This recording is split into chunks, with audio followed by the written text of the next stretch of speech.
Bismillahirrahmanirrahim. Assalamualaikum warahmatullahi wabarakatuh. Waalaikumsalam warahmatullahi wabarakatuh. Bapak Ibu yang dirahmati Allah, alhamdulillah kita bertemu kembali dalam acara Dialog Kebangkitan Ekonomi Umat yang kali ini merupakan episode yang ke-12. Adapun tema malam ini yaitu Koperasi demi Umat, titik tolak kebangkitan ekonomi rakyat di tengah keadaan serba darurat. Puji syukur, alhamdulillah, marilah kita sama-sama panjatkan kehadirat Allah Subhanahu wa taala atas limpahan rahmat, taufik, hidayah dan inayahnya kepada kita semua. Alhamdulillah sampai malam ini kita masih diberikan iman, Islam dan kesehatan. Sebelum kita mulai, marilah kita sama-sama membaca basmalah. Bismillahirrahmanirrahim. Alhamdulillahirabbil alamin wassalatu wassalamu ala asyrofil anbiya'i wal mursalin sayyidina Muhammadin wa ala alihi washabbihi ajma'in. Rabbi sholli sholli wa yassir li amri wahlul 'uqdatam min lisani yafqahu qawli, amma ba'du. Yang terhormat Al-Mukarrom Bapak Kiai Haji Insinyur Nurul Zaman selaku Ketua KPU MUI Pusat, sekaligus nanti sebagai pemateri pada dialog malam ini.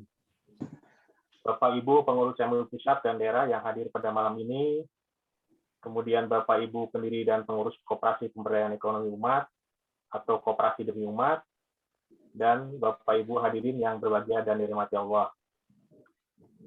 Dialog Kebangkitan Ekonomi Umat malam ini seperti biasa akan kita bagi menjadi 3 sesi.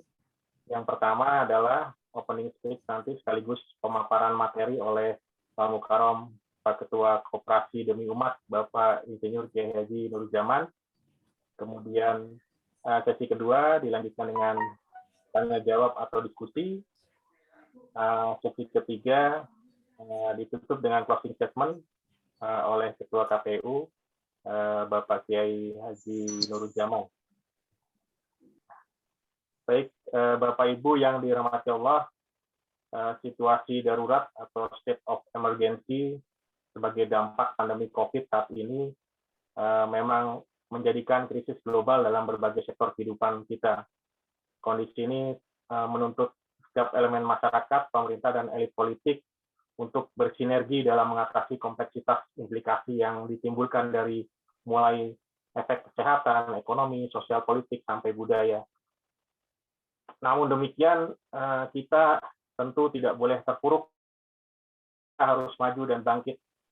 Dampak ekonomi pandemi bisa menjadi momentum perubahan dan dapat membuka pintu-pintu kesempatan bagi umat dan negara untuk berbenah dan maju. Momentum ini tentu akan memperkuat sistem ekonomi syariah sebagai alternatif yang menawarkan sistem ekonomi universal, inklusif, dan aktif, melibatkan seluruh peran masyarakat. Ini tentu menjadi sangat relevan dalam masa pandemi ini. Ekonomi dan keuangan syariah, yang salah satunya koperasi syariah, mengandung nilai gotong royong, kekeluargaan, dan keadilan yang besar dalam membangun sosioekonomi, juga mendorong pertumbuhan ekonomi yang berkelanjutan dan berorientasi pada kesejahteraan manusia. Terlebih, peran ini tentu akan menjadi sangat besar jika dikolaborasikan dengan potensi yang dimiliki oleh bangsa kita, salah satunya potensi UMKM. Sebagai negara dengan penduduk Islam terbesar di dunia, bukan tidak mungkin kita segera keluar dari badai krisis akibat pandemi ini. Insya Allah. Baik, Bapak Ibu yang dirahmati Allah, saya tidak akan berpanjang lebar.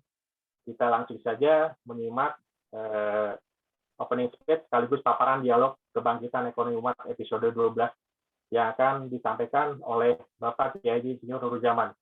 Kepada Al-Mukarrom, Bapak Kiai Haji Insinyur Nurul Zaman, saya persilakan. Baik. Bismillahirrahmanirrahim. Terima kasih kepada Bapak Ustadz Agung Yuhananto yang dirahmati Allah, yang sudah memberikan kesempatan pada malam ini.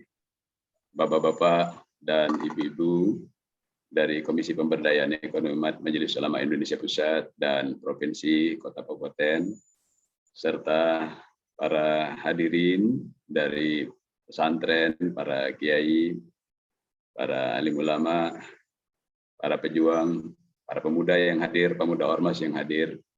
Wahayyukum jami'an bidayatil Islam. Assalamualaikum warahmatullahi wabarakatuh. Bapak-bapak dan ibu-ibu yang dirahmati Allah Subhanahu wa taala, pada malam yang berbahagia ini kita bersyukur diberikan kenikmatan oleh Allah Subhanahu wa taala, diberikan kekuatan, semangat untuk terus memikirkan umat dan bangsa pada saat saudara-saudara kita yang lain sedang sakit. Semoga yang sakit ini mendapatkan kesabaran, kemudahan, kesembuhan yang sempurna dari Allah Subhanahu wa taala.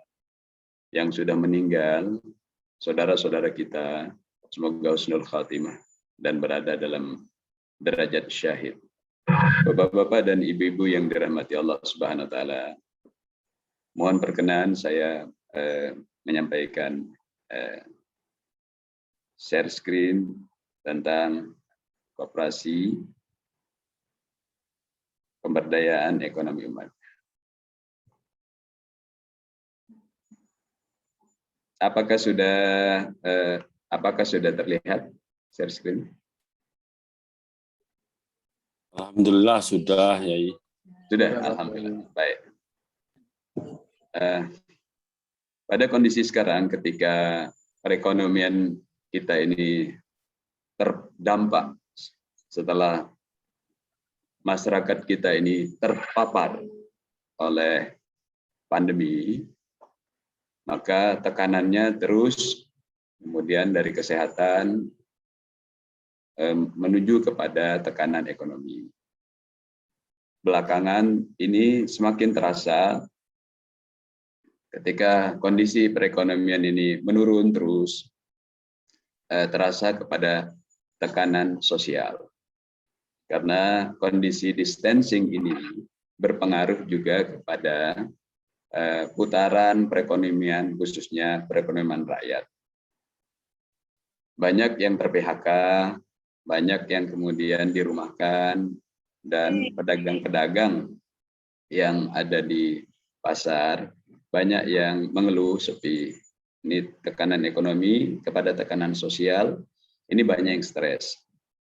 Bahkan dalam kondisi seperti sekarang, ketika kondisi tekanan kejiwaan itu berpengaruh kepada tekanan jiwa, tekanan sosial, maka kemudian menambah turunnya kemampuan bertahan, termasuk imunitas badan. Bapak-bapak dan ibu-ibu yang dirahmati Allah Subhanahu wa taala, ketika kemudian imunitas ini menurun, terus bertambah, ini tekanan sosial semakin berat, karena kemudian rumah sakit menjadi over. Dari over capacity ini, UGD ada yang ditutup. Mau masuk dia nggak bisa.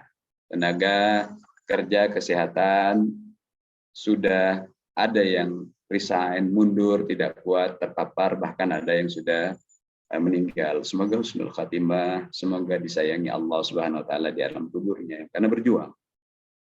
Nah, tekanan secara sosial ini lama-lama bisa berdampak kepada tekanan politik, di mana nanti memunculkan huru-hara. Saya tidak akan berbicara tentang analisa konspirasi ketika kemudian ada yang menikmati kesulitan rakyat ini untuk bangkitnya sebuah ideologi. Ketika kemudian masyarakat semakin terpuruk, maka ini menjadi ladang yang subur untuk komunisme. Hadirin yang dirahmati Allah Subhanahu wa taala, maka perlu kita memberikan jawaban apa yang harus dilakukan ketika kita ini berada di dalam gelombang badai yang terus-menerus seakan-akan tidak pernah turun.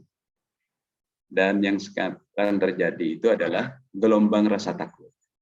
Rasa takut untuk bertemu saudara, rasa takut untuk kemudian melakukan aksi-aksi yang kemudian memunculkan koordinasi dan kolaborasi berbagai elemen, kemudian rasa takut kemudian menghadapi masa depan. Karena kondisi memang rasa takut ini kemudian mengemuka di dalam gelombang ini. Maka diperlukan kebangkitan, diperlukan muncul dari permukaan. Setelah kemudian badai ini menerpa di keadaan yang serba darurat ini, ada yang terpotong gitu. Bapak-bapak dan ibu-ibu yang dirahmati Allah Subhanahu wa taala. Tentu saja ketika kita kemudian berada di dalam takdir kita di dunia, tentu saja kita juga berhadapan dengan hablum minan nas dan hablum minallah. Ada koordinasi dan komunikasi dengan kemanusiaan karena kita memang makhluk sosial. Sehingga hablum minan nas itu terjadi. Maka ketika ada hablum minan nas, hubungan antara manusia, maka terjadi pula kemudian aturan-aturan, protokol-protokol, baik protokol pernikahan, protokol kenegaraan, protokol di masjid, dan protokol kesehatan. Namun demikian, ketika ada protokol-protokol ini, kita tidak boleh melupakan adanya protokol langit, selain protokol-protokol bumi. Walau anna ahlul qura amanu wattaqau lafatahna 'alaihim barakatin minas sama'i wal ardh. Walakin kadzabu fa akhadnahum bima kanu yaksibun. Surat Al-A'raf 96. Kalau saja mayoritas penduduk sebuah negeri itu mau beriman dan takut kepada Tuhannya. Nah, takwa itu bahasa sederhananya takut pada Tuhan. Maka kami akan melimpahkan kepada mereka barokah dari langit dan bumi. Jadi standar barokah itu adalah garis horizontal, perbandingan antara fungsi kualitas hidup sama waktu. Dia lurus, horizontal. Nah, karena disebut barokah itu subutul khair. Standar minimal itu adalah stabil. Kira-kira joknya adalah kalau kita ke Mekah itu dulu ya harga teh susu itu 2 real aja gitu kira-kira. Nggak berubah-ubah. Itu standar minimal itu dari barokah. Semestinya terjadi kenaikan linier. Dan sesungguhnya barokah itu kemudian ketika Allah Subhanahu wa taala menurunkan barokah dari langit dan bumi, itu mestinya pertumbuhannya eksponensial. Demikianlah kemudian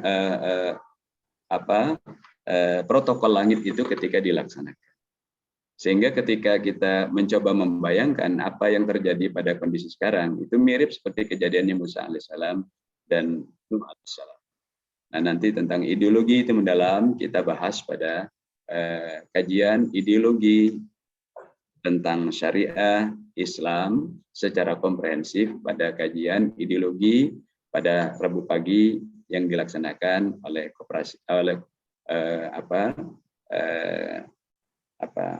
Komisi Pemberdayaan Ekonomi Umat Majelis Ulama Indonesia bekerja sama dengan Baitul Izzah pada subuh. Nah, maka ketika Kan'an itu menawarkan protokol-protokol kemanusiaan saja, maka dia dilibas oleh gelombang itu. Maka gambaran azab yang digambarkan azab Nabi Nuh itu ada yang dilibas dan kemudian ketika meninggal Kan'annya tidak bisa didoakan oleh Nabi Nuh alaihissalam. Karena dia hanya mengandalkan protokol bumi, dia tidak mau pakai protokol langit. Sesungguhnya kita harus ada protokol langit. Maka Nabi Nuh alaihissalam kemudian di dalam gambarannya itu ketika menyelesaikan masalah, itu ada mitigasi-mitigasi yang nanti akan saya jelaskan. Itu yang salah satunya kita gunakan di dalam perahu-perahu mitigasi. Bapak-bapak dan ibu-ibu yang dirahmati Allah Subhanahu wa taala. Maka yang mengapung yang bisa selamat dari turbulensi gelombang. Turbulensi gelombang yang mengapung. Nah, yang mengapung itu disebutnya full perahu, nanti ada jenis-jenisnya. Bapak-bapak, ibu-ibu yang dirahmati Allah Subhanahu wa taala, maka dalam ini kita ada platform ideologi tentang Koperasi Pemberdayaan Ekonomi Umat ini. Jadi platform langit ini inilah nanti yang bisa menjawab bagaimana kemudian bahwa penyelesaian masalah ekonomi yang terpuruk akibat pandemi bisa mengarah terus pada sosial, mengarah terus pada penurunan kondisi sehingga terjadi konflik secara politik. Dan sekarang sudah mulai itu demo-demo, orang demo-demo udah marah. Mereka marah karena perut tidak bisa menunggu, saudara-saudara. Maka platform ideologinya adalah itu. Maka wa'tasimu bihablillahi jami'an wa la tafarraqu, jangan berpecah belah. Ada protokol langit. Tapi dengan protokol langit itu bukan berarti tidak bisa dipakai oleh orang non-muslim, karena kita itu rahmatan lil alamin. Maka seharusnya semua orang, tidak peduli pada suku, ras, bangsa, agama itu, dia bisa merasakan rahmatan lil alamin itu, dia merasakan rahmatan lil alamin itu dengan agama apapun, dengan keislamannya. Seorang Nasrani akan merasakan rahmatan lil alamin dengan kenasraniannya. Seorang Hindu akan merasakan rahmatan lil alamin dengan kehinduannya dan sebagainya. La ikraha fid din qad tabayyana rusydu minal ghayy. Tidak ada paksaan dalam agama. Karena sungguh sudah jelas bagaimana platform-platform itu bisa menyelesaikan dengan tegas disampaikan oleh protokol-protokol langit. Di sini walau anna ahlul qura tadi sudah disampaikan, walladzina kafaru ba'dhum 'ala ba'd, orang-orang yang ingkar, orang-orang yang mereka menolak terhadap rasa syukur kepada Allah, menolak terhadap kebenaran ini, mereka kemudian berlaku serakah, membangun kartel, dan mereka berbuat kerusakan. Oligarki yang kemudian di dalam surat Yasin itu digambarkan menjadikan rakyatnya sebagai kambing hitam. Maka kalau kalian tidak melakukan hal yang setara, memang kalian, orang-orang yang mengaku beriman itu akan mendapatkan fitnah dan bencana besar di muka bumi. Maka ikutilah protokol langit. Lalu kemudian ada perintah dari ketuhanan dalam protokol langit itu, bahwasanya ada perintah wa nuridu an namunna 'alal ladzina istud'ifu fil ard wa naj'aluhum a'immah wa naj'aluhumul warithin. Maka diperintahkan supaya kita memberikan perhatian kepada orang-orang yang lemah di muka bumi, para du'afa itu, agar mereka kemudian menikmati kepemimpinan dan mereka kemudian menikmati sumber daya. Di dalam pembahasan apapun, di dalam protokol langit itu selalu saja ada ujung-ujungnya ekonomi, motif ekonomi. Maka kita harus memiliki platform yang jelas dan roadmap yang jelas bagaimana kebangkitan. Nah, maka diperintahkan kita untuk menyelamatkan para du'afa. Ternyata yang nanti di dalam ceritanya, kalau kita sampai nanti pada surat Al-Baqarah itu, ketika Nabi Musa alaihissalam itu diberikan pembelajaran ketika kaumnya saling membunuh, bukan bunuh diri, bukan harakiri dia, saling membunuh dengan kabut hitam itu. Yang bisa menyelesaikan itu teriakan orang-orang lemah, yaitu perempuan, anak-anak, dan suami Musa. Musa selesaikan, selesai. Nah, peta-peta penyelesaian bagaimana ketika saling mereka membunuh, merusak, kemudian benar-benar terbunuh karena kemudian permainan rebutan dan sebagainya, karena pengaruh kedoliman yang sendiri-sendiri dan berjamaah itu menyebabkan mereka saling membunuh. Dan itu korbannya adalah korban jiwa. Maka tadi malam menarik ketika kita duduk bersama dengan kawan-kawan, ya Pak Din Samsudin dan kawan-kawan dari UIN, kemudian tokoh-tokoh pimpinan Ormas, kemudian para pemuda-pemuda Ormas kemarin. Kita merasakan bahwa oh iya memang ada yang dilupakan ini tentang protokol langit. Enggak selesai semuanya, seperti Kan'an yang mengatakan ikhtiar dan protokol bumi tenggelam. Lalu berikutnya kenapa kemudian kita menggunakan ini? Ada hadis dari Rasulullah SAW yang mengatakan, "Ubuguni ad-du'afa, fa innama tunsaruna wa turzaquna bi-du'afa." Cari aku di kalangan du'afa. Jadi ketika Nabi Musa alaihissalam itu diselesaikan saling bunuh dan terjadi pembunuhan yang tidak jelas, kematian yang tidak jelas, itu namanya kematian yang tidak jelas. Sayang sekali kalau di terjemahan Quran hanya diartikan bunuh diri. Itu kematian yang tidak jelas. Kalau didalami dalam kisah ini. Mati, meninggal bergelimpangan, mati, meninggal bergelimpangan. Mirip seperti kejadian sekarang. Maka yang menyelesaikan para du'afa, maka kata Rasulullah SAW, cari aku di kalangan du'afa. Sesungguhnya kalian akan ditolong dan diberi rezeki karena du'afa bersekelindan bersama kalian. Rawahu Abu Dawud. Jadi semestinya rakyat ini atas perintah wa nuridu an namunna itu surat benchmarking, kisah-kisah benchmark itu surat Al-Qasas ayat ke-5. Sesungguhnya du'afa itu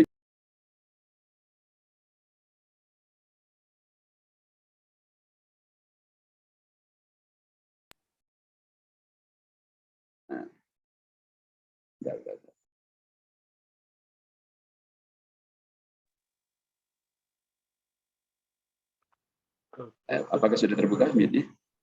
Sudah, Pak. Oke. Baik, tadi tertutup. Saya masuk lagi ke materi.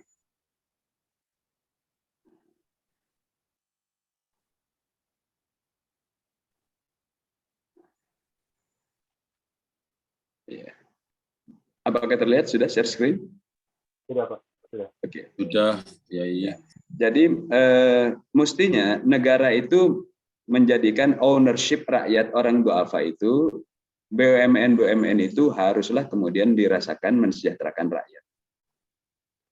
Maka ketika kemudian negara sedang kesulitan, dari teori trickle down effect itu nggak menetes kepada ownernya, karena BUMN itu menggunakan dana rakyat, APBN. Mesti menetes kepada rakyatnya, bukan hanya menetes, rakyatnya menikmati kesejahteraan, seperti surat Al-Qasas ayat yang kelima itu. Dan mereka harus memiliki kepemilikan. Maka ini yang menjadi dasar bahwa gerakan pemberdayaan ekonomi umat ini harus dalam kerjasama bersama koperasi dalam kaitan ini. Kita berharap nanti berada di dalam competitiveness internasional. Bahwa koperasi pemberdayaan ekonomi umat ini kita berusaha juga tampil hudur dan tuhur, hadir dan eksis di International Cooperative Alliance di negara-negara. Ini sudah berdiri sejak tahun 1800. Mestinya kita hadir. Mestinya koperasi itu seperti koperasi-koperasi yang sudah ada di seluruh dunia. Mereka punya anak-anak perusahaan di multinational company. Mestinya kita seperti mereka yang membawa daging dan sapi kemari. Fonterra membawa susunya kemari ke Indonesia dari New Zealand, Australia, dan sebagainya. Seperti Zenno yang mengendalikan kebijakan-kebijakan. Sehingga petani-petaninya di sana itu sangat tenang, tidak khawatir karena produknya mengendalikan habis dibeli negara kemudian berperan, tidak keleleran rakyatnya itu, petaninya itu. Dan kemudian mereka memiliki positioning marwah mengendalikan kebijakan politik. Demikian juga kemudian koperasi yang didirikan oleh misionaris terkenal itu Jose Arismendi di Spanyol. Itu luar biasa, memiliki jutaan anggota dan industri di anak-anak perusahaan di luar negeri Spanyol. Kenapa kita nggak bisa begitu? Jumlah kita ini besar, sosial kita besar. Bahkan bonus demografis kita ini ditakuti bangsa-bangsa. Tapi kita tidak melakukan sebuah lompatan besar untuk bersaing secara internasional. Mesti kita bisa. Nah, ini pendirinya, Pak Kiai Haji Abdul Yazid, saya Nur Zaman, Pak Azharli, kemudian Pak Abu Azharli, kemudian Kiai Khairul Saleh Rashid, kemudian Buya Arsyad Ahmad, kemudian Kiai Erik Hermawan, Dr. Erik Hermawan, itu Pak Dr. Alim Tualeka, Pak Kiai Haji Dr. Mangisti Waluyo Sejati, Pak Kiai Andi Yudi Hendriawan, Ibu Delmita, Pak Imam Baheki, dan seterusnya Pak Luki, Pak Agung, Pak Jabar, Pak Gus Bahak yang ada di sini. Nah, ini adalah pendiri, ada Kiai Yudi Irsyadi dari S. Ini gabungan dari komponen-komponen pemuda-pemuda dan komponen-komponen perwakilan dari ormas-ormas Islam. Mereka juga adalah tokoh-tokoh yang selama ini bergelut di berbagai komunitas dan entitas, baik di Kadin, baik di pesantren dan sebagainya. Jadi inilah koperasi pemberdayaan ekonomi umat. Walaupun kita tidak menggunakan kata syariah, tapi yang kita perjuangkan adalah maqasidus syar'i, yaitu syariah secara lengkap, protokol langit yang mempertimbangkan hifduddin adalah kemuliaan dan menjaga agama, hifdul mal, hifdul nafas, hifdul mal, menjaga harta, hifdul irad, menjaga kehormatan, hifdul nasl, menjaga keturunan, dan hifdul akal. Jadi membuat bangsa ini tidak dilakukan pembodohan secara ekonomi dan kepemilikan dan perasaannya. Ini ketuanya saya, kemudian Pak Sekretarisnya Pak Buya Azharli, ini benarnya Kak Kiai Dr. Erik Hermawan, benarnya Dr. Pak Kiai Huluki Hidayatullah, Ketua Pengawasnya Kiai Haji Khairul Saleh Rashid, anggotanya Kiai Haji Abdul Yazid. Kiai Haji Abdul Yazid ini adalah Ketua untuk koperasi syariah. Dr. Alim Basat Aleka dan sebagainya. Itu Buya Arsad Ahmad yang ahli di dalam koperasi syariah berbasis masjid dan sudah tidak sudah semua mengenal tentang sepak terjang dan luar biasa. Terima kasih atas perjuangan Kiai Haji Mangisti Waluyo Setiati. Dr. Kiai Haji Mangisti Waluyo Setiati. Hadirin yang dirahmati Allah Subhanahu wa taala. Maka supaya koperasi ini tidak kemudian cepat prematur, karena kita harus memiliki pengamanan 4 frame, aman 4 frame, aman secara syar'i, aman secara hukum, legalitasnya, aman secara administratif, dan aman secara politis.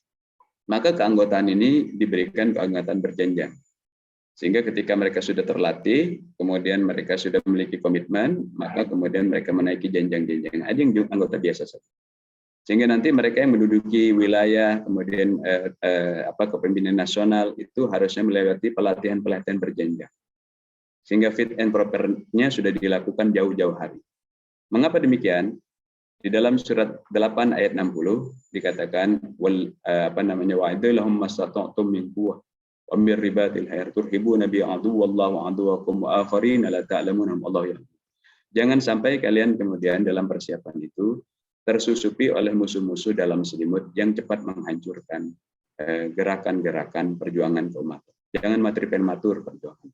Maka harus sungguh-sungguh orang-orang yang berjuang, yang berada di dalam konsolidasi.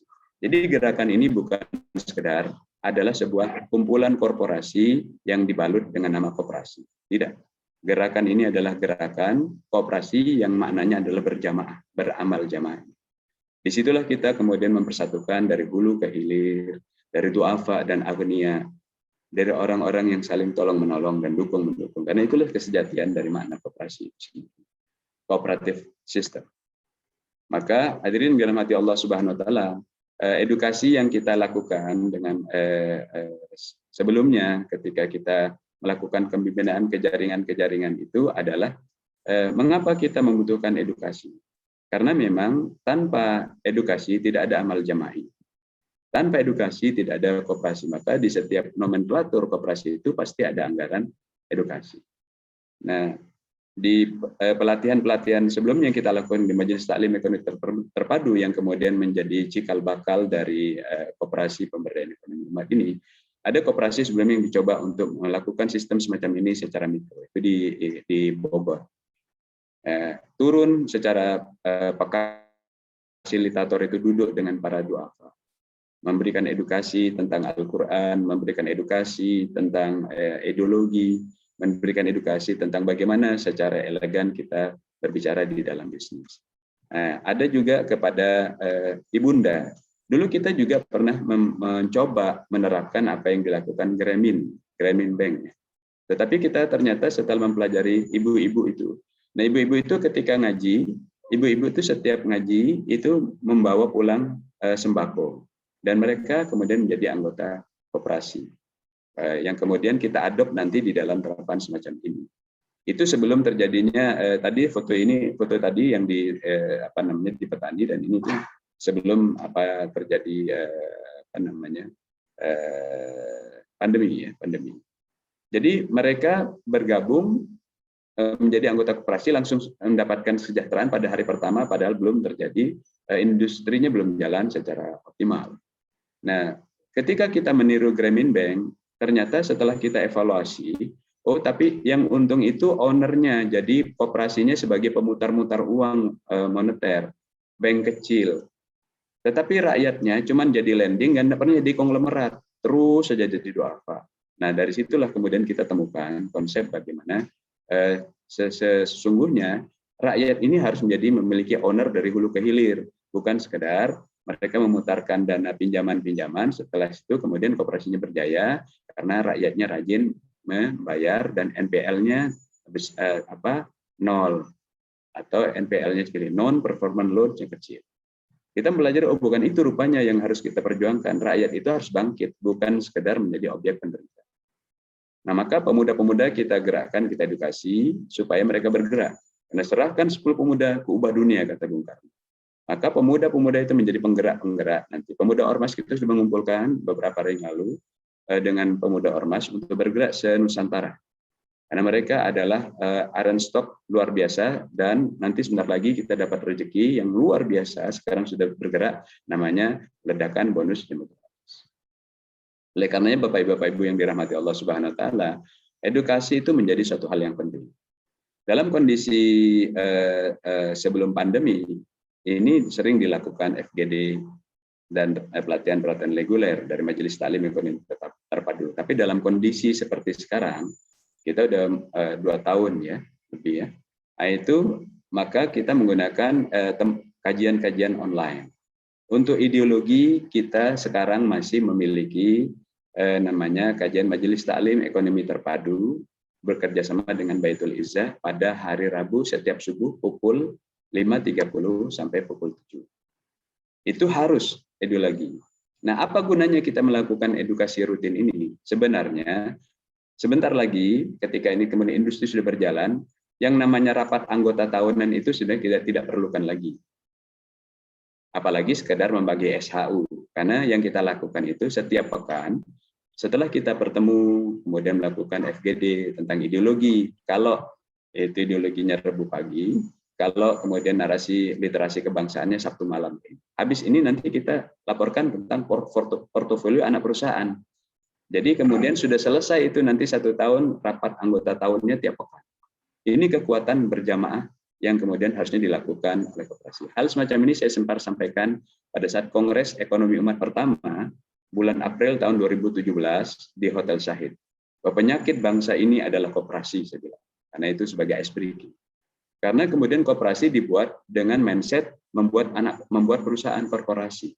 Hanya sekedar bagaimana caranya mendapatkan dana-dana pencairan, tidak melakukan penguatan dari kekuatan anggota. Kita harus melakukan dua-duanya. Inilah protokolannya. Bapak-bapak yang Bapak-bapak dan ibu-ibu yang dirahmati Allah Subhanahu wa taala. Kita berharap ini menyebar nanti di 514 kota kabupaten dalam kawasan industri halal dan komunitas industri halal.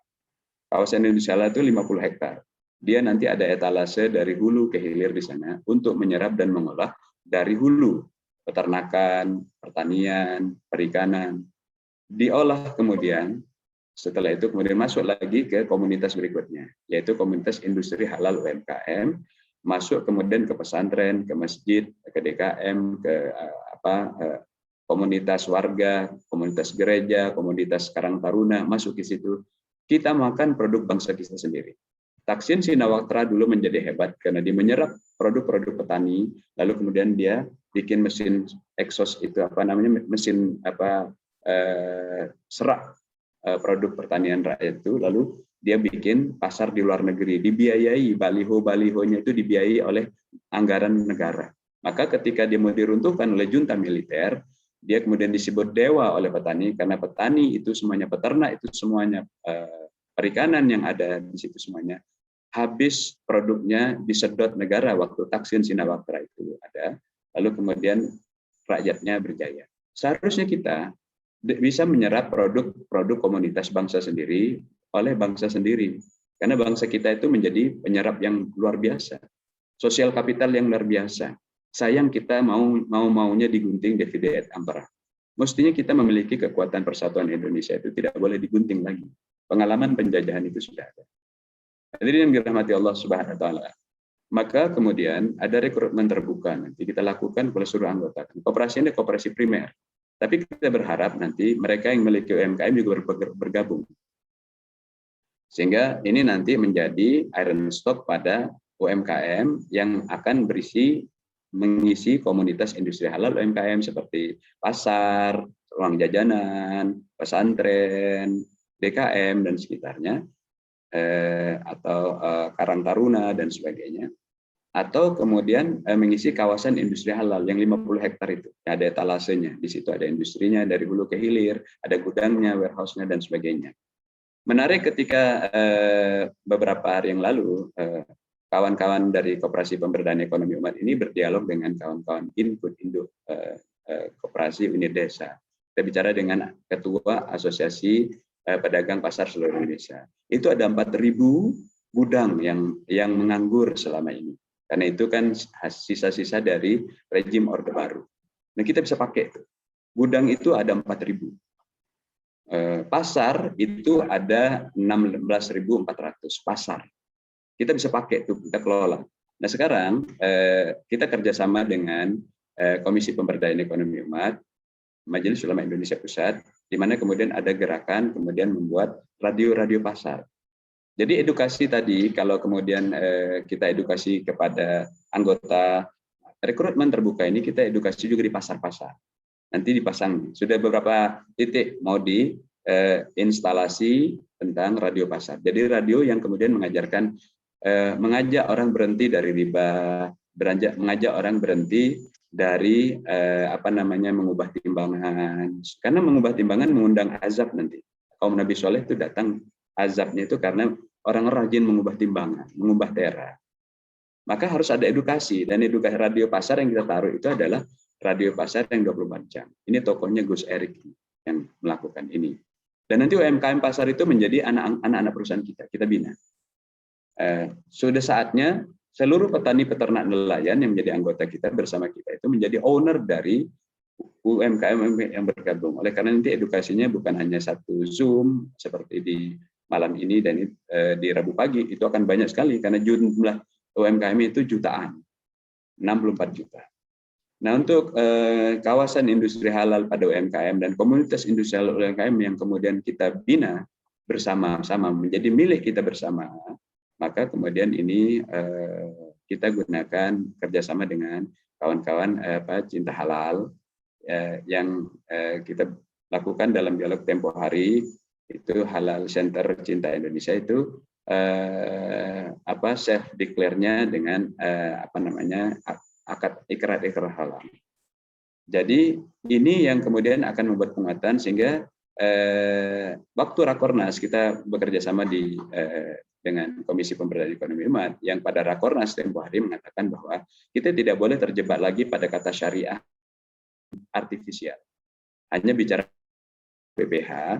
Tapi kemudian setelah itu, ketika dia mengubah di tengah jalan, tidak ada lagi audit yang bisa dilakukan incognito. Lalu rakyat dibiarkan kemudian ketika produknya berubah menjadi tidak halal.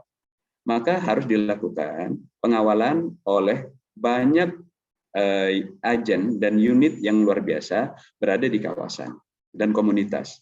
Sehingga nanti terjadi sertifikasi oleh sistem penjaminan mutu halal internal. Jadi masjid bisa memberikan rekomendasi halal. Jangan berbisnis di bidang sertifikasinya. Nanti kita besar di dalam bagaimana membangun keuntungan bersama dari holding dan super holding ini. Maka kita permudah sertifikasi. Yassir wala tu'assir. Jangan persulit bangsa ini. Jangan persulit rakyat dengan sertifikasi. Permudah. Karena itu ilmu. Ya walaupun ini sudah dipatenkan, kita akan gunakan ini untuk kemudian rakyat. Ini copyright, tapi kita akan gunakan. Ini yang menemukannya luar biasa. Semoga Allah memuliakan beliau dunia akhirat. Ini Profesor Kiai Profesor Bisri itu mengatakan right to copy. Nah, lalu kemudian setiap anggota yang ada itu mestinya koperasi ini kan memang bukan hanya berbicara masalah investasi atau sekedar menerima penyaluran lalu kemudian mengembalikan dalam laporan dan bankable dan sebagainya. Bukan hanya itu yang kita lakukan. Yang kita lakukan adalah gerakan berjamaah. Dan koperasi ini layak mendapatkan dana-dana zakat, infak, wakaf. Dia bisa menjadi underlying program dari lembaga zakat, Basnas, Kelas Nasional, Badan Wakaf. Kita akan terima itu nanti. Karena koperasi boleh di dalam undang-undang menerima itu, selain dia menerima investasi, dia bisa menerima donasi. Maka ini menjadi luar biasa. Maka nanti manfaat dari Baitul Mal itu kepada anggota-anggota kita seluruh Indonesia itu, maka mereka datang mempelajari ilmu tapi perut mereka terjaga. Maka mereka kemudian ketika mendapatkan bencana yang menjadi anggota koperasi itu ada jaminan perumahan pada mereka. Kenapa? Karena ada dana zakat. Yang zakat itu ada untuk fakir miskin. Yang ada zakat itu untuk sistem pembayaran hutang pada pihak ketiga. Jadi yang foto-foto ini bukan dummy nih. Ini sudah terjadi pada koperasi yang dipola semacam ini. koperasi yang skalanya masih belum nasional, tapi kemudian anggotanya ketika ada bencana, mereka mendapatkan jaminan bantuan. Jadi ketika ada bencana, mereka dapat bantuan. Lalu ketika mereka mau sekolah, pemuda-pemuda dan mahasiswa, kita berikan beasiswa untuk menjadi kader terbaik. Maka di dalam surat Al-Anfal ayat 72, maka mereka yang akan bergabung harus diseleksi sedemikian rupa supaya tidak terjadi kita hanya menerima anggota yang kemudian tidak mendapatkan edukasi sempurna dan mengulangi kerusakan karakter kaum terjajah Bani Israel. Tidak tahu terima kasih, hit and run, hanya ingin pinjam modal, tidak menjadi besar bersama, hanya ingin menjadi entrepreneur, wira swasta, tidak kemudian mau bergabung bersama-sama, membesar negara, tapi kemudian sekedar mau pinjam modal, semua punya akses. Ini yang bisa bermasalah dalam konteks koperasi. Kenapa koperasi kita nggak besar-besar? Koperasi ini saya sampaikan dalam Kongres Ekonomi Umat tahun 2017. Ini masalah koperasi bangsa ini. Nah, mereka kemudian dapat jaminan kesehatan dan sebagainya. Maka seharusnya kalau di tempat yang lain orang bisa menggunakan dana-dana sosial untuk private equity, menggunakan dana pensiun, dana-dana sosial, dana-dana wakaf non-muslim itu ada juga mengumpulkan dana dan juga misalnya. Mereka dana-dana sosialnya digunakan untuk membangun anak perusahaan dan membeli anak perusahaan dari bank-bank karena perusahaan-perusahaan itu adalah perusahaan yang gagal bayar, dibeli, diakuisisi. Nanti kita akan lakukan ini. Tapi kita tidak mau mengakuisisi anak bangsa. Ayo bangkit, bangun sama-sama. Karena kita bukan orang kapitalis, kita mau sama-sama. Kita beli nanti anak-anak perusahaan yang gagal bayar di Bank Syariah Indonesia, karena kita sudah ada MOU dengan Bank Syariah Indonesia, dan kita miliki bersama. Dan kita isi nanti dengan iron stock anak-anak muda yang kita bina seperti tadi, itu mahasiswa-mahasiswa. Maka yang kita lakukan bukan sekedar putaran moneter. Maka kenapa kita tidak menggunakan hanya koperasi syariah? Karena selama ini mindset koperasi syariah itu muterin uang. Pinjam, simpan, pinjam, simpan. Itu bagus. Kita akan lakukan itu. Tapi kita juga lakukan sektor real dan sektor jasa yang kemudian putaran itu berputar kepada orang-orang yang hijrah. Jangan sampai kemudian kata Allah di dalam protokol langit itu, di dalam surat 8 ayat 72, yang tidak hijrah juga dibantu, akhirnya dia lari dan ngemplang. Karena tidak teredukasi. Akhirnya loss lagi dan malu-maluin umat ini. Maka kalau kemudian berbisnis yang konvensional ada prudent, apalagi yang begini. Maka ini tentu saja kita membutuhkan banyak orang untuk duduk bersama. Nah, maka harus ada aliansi strategis. Maka berarti dengan koperasi kampus, koperasi masjid, koperasi tani. Jadi jangan sampai koperasi pemberdayaan ekonomi itu hanya menjadi satu-satunya koperasi yang bangkit. Jangan. Ini harus membangun juga menjadi benchmark pada koperasi kampus yang hidup segan mati tak mau. Tapi ada koperasi masjid, pesantren, koperasi tani, ternak, nelayan, koperasi pasar, koperasi karyawan, koperasi komunitas, koperasi gereja dan sebagainya. Kita hanya menjadi benchmark. Ayo kita terbang bareng-bareng. Kalau dibaratkan ini pesawat terbang dan anggotanya dari berbagai, dari hulu hilir, tentara, militer, mahasiswa, buruh, kampus, ikut bersama-sama menjadi anggota. Maka kita berharap mereka juga mengisi koperasi yang lain. Saya sampaikan masalah utama dari permasalahan koperasi kita itu karena koperasi yang ada selama ini berpikirnya adalah berpikir korporasi, bukan berpikir kekuatan anggota. Maka yang terjadi adalah mereka berusaha mengisi kapital sebanyak-banyaknya tanpa penguatan-penguatan yang terjadi akhirnya tanpa backup. Maka kita sampaikan tadi, koperasi harus ada backup, kolaborasi. Backup dan kolaborasi. Maka nanti, kenapa kita menekan simpanan wajibnya demi umat? Saya sampaikan tadinya titik-titik saja, semampunya aja. Karena petani peternak nelayan itu, kalau punya uang hanya 100.000 satu bulan, maka dia bisa menjadi anggota dari 20 koperasi. Kenapa demikian? Karena iuran wajibnya pada koperasi kampus yang nanti benchmark ini kita bahas seperti itu hanya 500 perak. Ini 500 perak. Maka ketika ada anggota kita sudah nanti berhasil membangun aliansi strategis sampai kepada benchmarking, bukan hanya sekedar jual beli, pekerjaan, pasar. Maka satu orang bisa menjadi anggota dari 20 koperasi. Kalau seorang petani bisa menjadi anggota dari 20 koperasi dari jaringan aliansi strategis kita. dari 100 masjid atau 100 petani koperasi pasar, dan setiap koperasi itu memiliki anak perusahaan, maka kalau satu perusahaan itu memiliki 3 anak perusahaan, maka seorang petani itu bisa memiliki 60 anak perusahaan karena dia jadi owner walaupun kecil-kecil. Dan ini nanti saya tunjukkan sudah terjadi. Orang yang kena rentenir lalu kemudian menjadi owner karena adanya baitul mal di dalam koperasi, bukan sekedar baitul tamwil. Maka ketika mereka kemudian melakukan aliansi, maka nanti kita ikut. Anggota Koperasi Demi Umat akan menjadi anggota juga Koperasi Masjid di Bandung. Anggota Koperasi Demi Umat akan menjadi anggota Koperasi Pasar di Majalengka. Kenapa? Karena mereka sudah melakukan format benchmarking adanya kekuatan backup baitul mal yang masuk di baitul tamwil. Kita ikut. Maka nanti silaturahim kita, ketemuan kita nanti tidak memiliki kohesivitas yang luar biasa karena setiap kita ketemu yang kita bicarakan setelah say hello yang kita lakukan adalah bagaimana laporan anak-anak perusahaan kita. Baik kita duduk bersama duafa, bersama petani, peternak nelayan, ataupun bangsawan. Maka kata Rasulullah SAW, tidak sempurna iman seseorang ketika tidak bisa duduk bersama dengan, tidak bisa makan dan duduk bersama dengan pembantu-pembantu. Maka kader-kader koperasi yang nanti masuk ke Koperasi Demi Umat, yang sudah dilatih dalam foto-foto yang tadi, mereka terbiasa makan dengan table manner dan juga makan dengan jengkol saja dengan peternak dan petani. Karena kita butuh pelatihan itu untuk pemuda. Ini dijamin untuk pemuda saja, Bapak-Bapak nggak akan berlatih seperti itu. Untuk pemuda yang akan menjadi agen pelatihan kita. Bukan sekedar bisa mengajarkan tentang bagaimana teori re-engineering pada accounting. Tapi dia harus memiliki kekuatan, karena kita harus bangkit.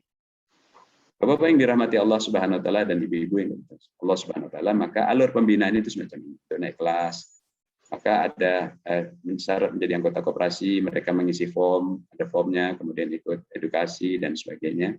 Nanti formnya di chat room bisa dibahas. Kemudian di screen bagaimana biodata. Kalau mereka memiliki UMKM, kalau tidak nggak apa-apa, menjadi anggota biasa.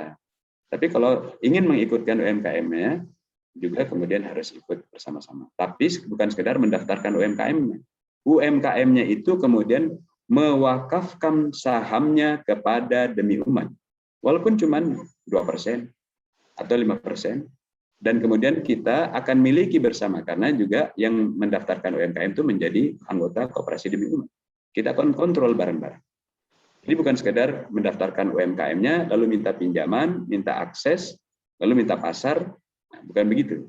Kita harus berjamaah, ada komitmen. Jadi ini gambaran tentang UMKM yang kita akan naikkan bersama. Ini 64 juta dan harus dibina dan harus diikat. Kalau tidak, kemudian hit and run, kemudian tidak ada komitmen, akhirnya saling menjatuhkan sebagaimana cerita yang saya sampaikan. Maka ada data-data untuk screening online, offline, kemudian ada pembinaan, etika-etikanya. Maka etika bisnis dalam Islam itu diharapkan mereka yang bergabung ikut di dalam edukasi Baitul Izzah, khususnya yang Rabu pagi yang membicarakan tentang majelis taklim ekonomi terpadu. Supaya tahu etika-etika itu, protokol langit itu tahu, dan itu hebat. Rentang kendali 124.000 nabi itu hebat-hebat. Sudah terbukti dalam sejarah. Lalu manajemennya, lalu teknis tentang digitalisasi dan sebagainya. Karena kita menggunakan closed loop ya. Kemudian ada assessment. Lalu kemudian ada pembagian akad saham. Sehingga nanti UMKM yang bergabung itu kita membaharui akad sahamnya dengan notarial. Sehingga kemudian kita memiliki bersama. Sebagaimana nanti kita mau membeli perusahaan-perusahaan gagal bayar di perusahaan-perusahaan bank itu untuk kita bantu, untuk bangkit. Dengan dana apa?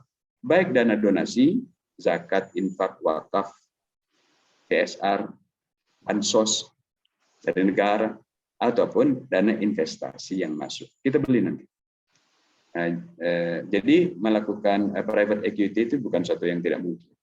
Maka kemudian kita berikan dana-dana akses LPDB, dana-dana wakaf, investasi mudharabah, dan sebagainya. Lalu kemudian kita masukkan ke akses pasar. Tapi edukasi harus ada, supaya komit. Namanya juga mau kawinan, nggak komit, gimana? Jadi kita harus komit. Setelah itu kemudian kita ayo bangkit. lalu ada pendampingan. Hadirin yang dirahmati Allah Subhanahu wa taala, saya kira itu gambaran sederhana dari apa yang kita lakukan nanti bersama Koperasi Demi Umat. Wallahu a'lam bishawab. Baik, terima kasih Pak atas paparannya yang sangat komprehensif. Koperasi Demi Umat cukup jelas dari paparan dari Pak Kiai ini akan mengangkat umat dari keterpurukan ekonomi pada saat masa pandemi kali ini. Koperasi Demi Umat juga merupakan koperasi pemberdayaan ekonomi umat yang hadir untuk umat, bukan hanya di negeri sendiri, tapi nanti ke depan adalah kita bisa bersaing secara internasional di luar negeri. Bapak Ibu atau pelaku UMKM juga sudah bisa bergabung menjadi anggota Koperasi Demi Umat. Dan untuk informasi lebih lanjut dapat menghubungi call center Komisi Pemberdayaan Ekonomi Umat MUI Pusat yang sudah di-share di chat room Zoom malam ini. Baik, Bapak Ibu yang dirahmati Allah, kita lanjutkan pada sesi diskusi pada Bapak Ibu yang akan bertanya. Saya persilakan untuk raise hand terlebih dahulu. Nah, ini udah ada Bapak Kahar Mulyani. Silakan Pak Kahar untuk mengaktifkan mic-nya dan videonya. Assalamualaikum Pak Kiai, Pak Nuzraman. Waalaikumsalam. Dokter, apa kabar? Masih sedikit penasaran Pak Kiai, walaupun sudah ditanyakan Rabu lalu ya. Ya. Sedikit. Nah, ini terutama masalah legalitas ya. Nah, tadi Pak Kiai menyebutkan bahwa koperasinya tidak menyebut syariah, tapi pelaksanaan syariah. Nah, mungkin itu sih tidak terlalu ini ya, meskipun undang-undang mensyaratkan ya bahwa koperasi dapat menjalankan kegiatan usaha berdasarkan prinsip syariah, tapi dia harus syariah. Nah, tapi kalau itu dilanggar menurut saya mungkin nggak ada masalah ya. Nah, cuman yang kedua nih mungkin yang menjadi masalah. Tadi Pak Kiai sering menyebut baitul mal ya. Nah, sepemahaman saya baitul mal itu harus dibawa koperasi syariah. Yang wajib menyebutkan kata-kata koperasi syariah gitu loh. Tidak boleh dibawa konvensional. Nah ya, kalau yang pertama mungkin nggak masalah, yang kedua ini mungkin nggak tahu gimana cara mensiasatinya gitu. Itu aja barangkali pertanyaan Pak Kiai. Terima kasih Pak Agung. Terima Pak Kahar. Langsung ditanggapi mungkin Pak Kiai, silakan. Ya, terima kasih. Jadi di dalam divisi yang kita lakukan, terima kasih Dr. Kahar Mulyani, rahmati Allah Subhanahu wa taala. Di dalam di dalam struktur keorganisasian dari koperasi ini, kita tidak menyebut baitul mal dan baitul tamwil. Enggak ada kata-kata itu. Tapi bahwa kita menerima hibah, iya. Maka kita ada divisi yang menerima dana sosial. Dan ada divisi yang kemudian menerima dana investasi. Jadi kalau dana investasi tentu saja kita bicara return. Tapi kalau dana sosial, kita juga bisa menerima yang namanya zakat, kita menerima wakaf, kita menerima dam, terima kurban juga bisa menerima. Karena nanti pola seperti ini juga di dalam komunitas industri halal UMKM dan kawasan industri halal UMKM, ini kita akan sinergikan dengan sekolah peternakan rakyat yang sudah bergabung dengan kita itu, di mana mereka ada peternak-peternak. Jadi nanti kita akan mengelola dana-dana kurban, membeli kurban, dan sebagainya. Maka nanti kalau kita lihat di dalam rekening koran keanggotaan, mereka itu ada juga tabung kurbannya, ada tabung hajinya juga, karena mereka kemudian mengelola putaran industrialisasi dari peternakan termasuk kurban. Jadi kita tidak menyebut kata baitul mal di dalam LBI yang kita miliki, dan juga tidak menyebut baitul tamwil. Tapi in prinsip konsep protokol semacam itu kemudian kita gunakan. Saya kira demikian. Baik. Halo Pak Agung. Ya, silakan Pak. Bicara. Silakan. Assalamualaikum warahmatullahi wabarakatuh. Waalaikumsalam. Saya agak sedikit perlu mendapatkan pencerahan nih terkait dengan pembentukan koperasi ini. Koperasi pemberdayaan ekonomi umat. Kalau saya menyimak penjelasan Pak Kiai tadi terkait dengan koperasi-koperasi itu bisa bergabung menjadi anggota koperasi pemberdayaan ekonomi umat, dan ada juga individu. Nah, ini saya ingin mendapat penjelasan. Kalau kita kaitkan dengan undang-undang koperasi yang sekarang, karena masih berlaku Undang-Undang Nomor 25 tahun 92, dan mungkin juga sudah diakomodir di Undang-Undang Omnibus Law. Ini jenis koperasi yang kita bangun ini koperasi primer atau koperasi sekunder. Nah, kalau dia koperasi sekunder, nah bisa saja anggota-anggotanya itu koperasi-koperasi primer yang ada di setiap daerah. Kalau itu dia primer nasional gitu. Tapi kalau dia sekunder nasional bersifat induk, ada pusat di daerah di provinsi nanti. Nah, bisa jadi kita jadikan koperasi-koperasi masjid, koperasi pesantren, koperasi majelis ta'lim itu menjadi koperasi primer yang bergabung ke dalam koperasi sekunder tadi, ya, pusat atau induk. Nah, ini saya ingin mendapat penjelasan Pak Kiai supaya kita lebih jelas bagaimana menempatkan koperasi kita ini di masyarakat gitu.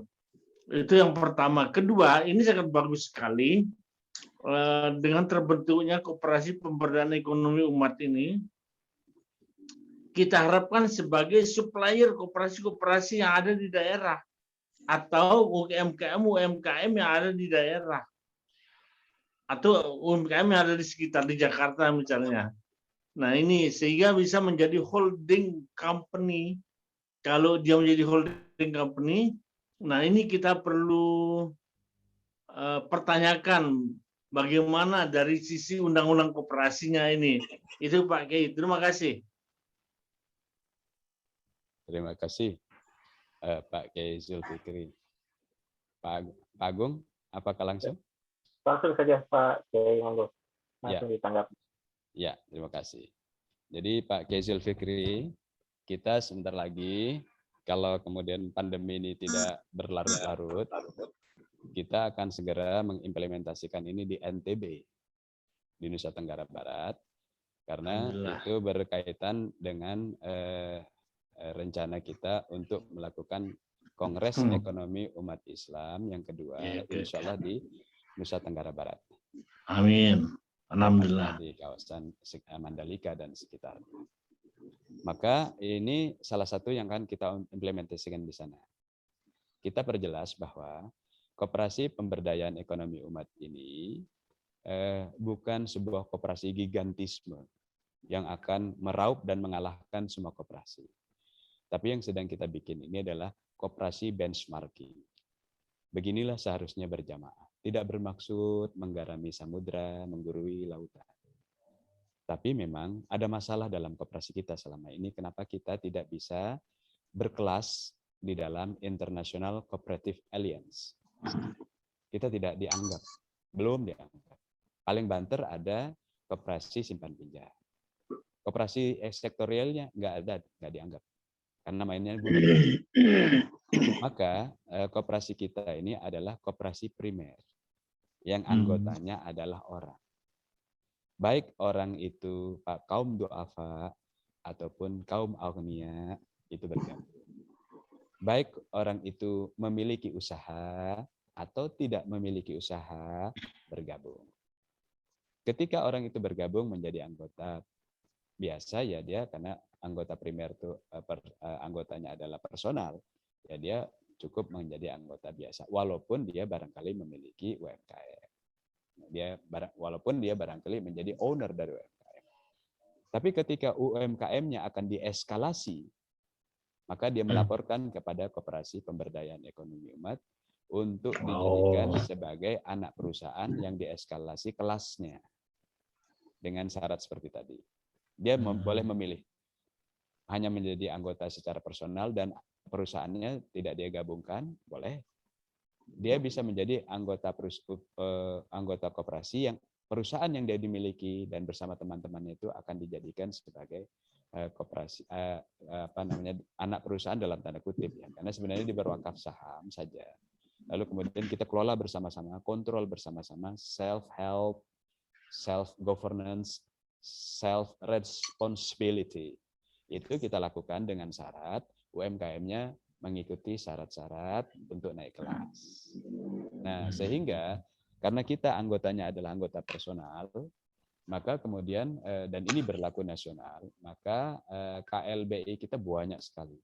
Dari urusan tambang, dari urusan perdagangan, ekspor impor, kemudian industri budidaya, kemudian ada perbankan. Kita sudah selesai dalam urusan notarial ini karena memang ini mengikuti undang-undang, kan tadinya pernah di judicial review ya dengan Undang-Undang 17, tapi kemudian kembali kepada Undang-Undang 25.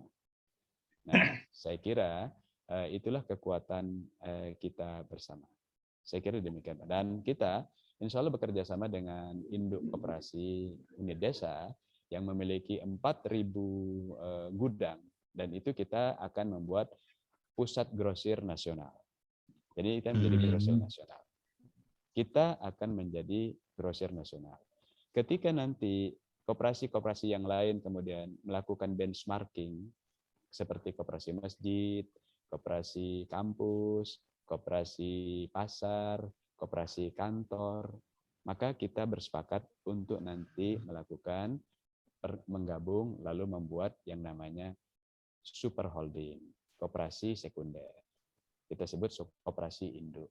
Kalau sekarang ini kita berusaha baru menjadi holding, bahwa koperasi pemberdayaan ekonomi umat ini, yang koperasi primer ini, nanti punya anak-anak usaha, anak-anak unit-unit usaha, anak-anak perusahaan, dan kita miliki bersama. Jadi satu holding memiliki anak perusahaan. Setelah itu kita bergabung menjadi sekunder nanti, bergabung bersama-sama dengan koperasi-koperasi lainnya. Saya kira begitu Pak Zul. Itu peta jalan.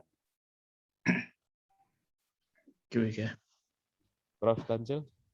Ya, terima kasih. Assalamualaikum warahmatullahi wabarakatuh. Waalaikumsalam. Ya, karena ini masih dalam bentuk gagasan, mungkin kami di benak kami sungguh masih belum jelas. Apakah ini nanti ini ya akan berjenjang, itu ada di pusat, kemudian ada di provinsi, kemudian di provinsi itu yang memiliki memiliki yang akan merangkul semua stakeholder yang ada di bawah, atau bagaimana? Nah, kalau memang demikian halnya, apakah untuk di masing-masing provinsi, kabupaten kota akan segera untuk menggabungkan diri dalam rangka pembentukan demi umat ini? Mohon penjelasan Pak Kiai. Terima kasih. Assalamualaikum. Iya, jadi memang keanggotaan ini sederhana, Prof. Kita menyederhanakan permasalahan bahwa kita anggotanya adalah anggota koperasi primer, menjadi anggota koperasi pemberdayaan ekonomi umat, atau kita sebut koperasi demi umat. Lalu untuk pengelolaannya nanti kita akan menyusun kepengurusan di provinsi dan kota kabupaten.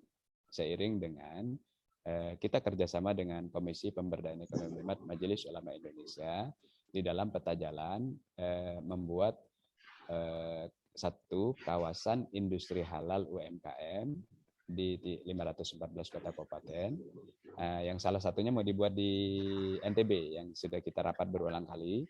Kemudian yang di bawahnya yang kecil-kecil namanya komunitas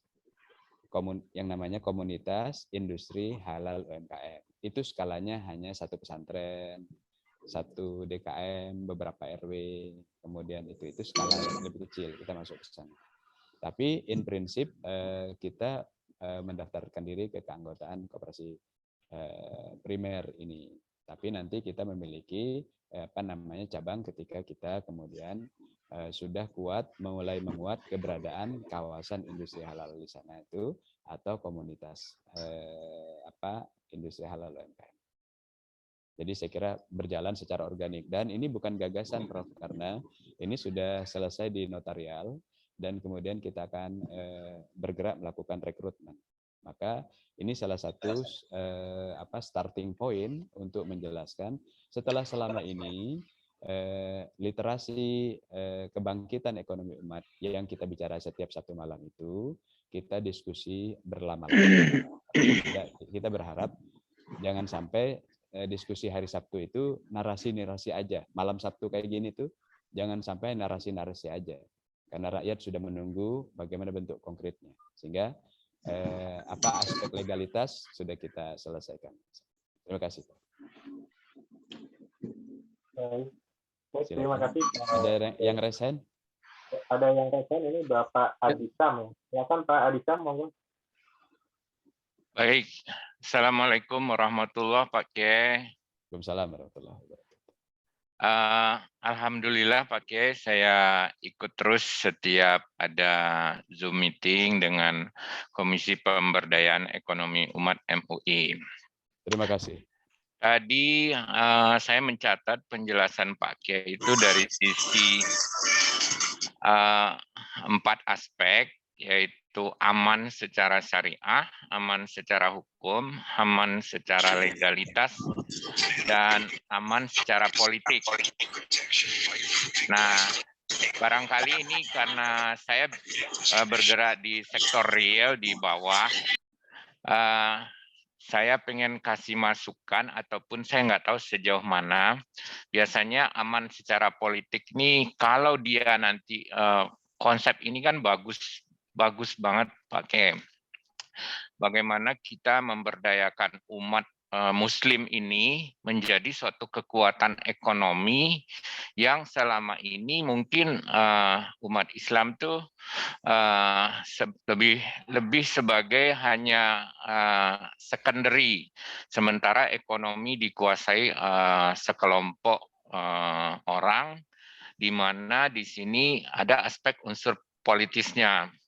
Jadi usul saya mungkin secara aspek aman secara politis ini barangkali perlu ada mitigasi resiko. Mitigasi resiko karena kalau kita pengalaman misalnya yang Pak Muhammad Yunus dari Bangladesh itu setelah dia besar itu secara politis akhirnya jadi dibendung. Nah, apalagi kita sasarannya sangat mulia sekali nanti keberkahan buat umat di mana memang yang menikmati keberkahan ini sebetulnya tentu yang utama dulu adalah umat Muslim, dalam hal ini lebih khusus lagi barangkali UMKM. Nah, saya barangkali ada perlu mitigasi resiko dalam hal ini terhadap 4 aspek tadi, apalagi nanti secara ekonomi kalau sudah besar nanti itu akan bersentuhan dengan ekonomi kapitalisme dan di mana kalau kita tahu sistemnya itu sangat sangat tidak senang lah ekonomi Islam itu bangkit, sehingga barangkali ada perlu mitigasi resiko, kemudian juga supaya apa yang sudah dirintis oleh Pak Kiai dan seluruh tim ini bisa ke depannya itu berjalan dengan lancar. Kemudian yang kedua, barangkali saya ingin bertanya Pak Kiai tadi mengenai konsep platform langit yang barangkali selama ini sudah ada di mana banyak dinikmati oleh yang ekonomi di luar umat Islam. Nah, kira-kira secara negara sebetulnya ekonomi syariah itu sudah digagas oleh beberapa pejabat negara, tapi masih barangkali platform langit ini apakah kurang pas atau tidak cocok atau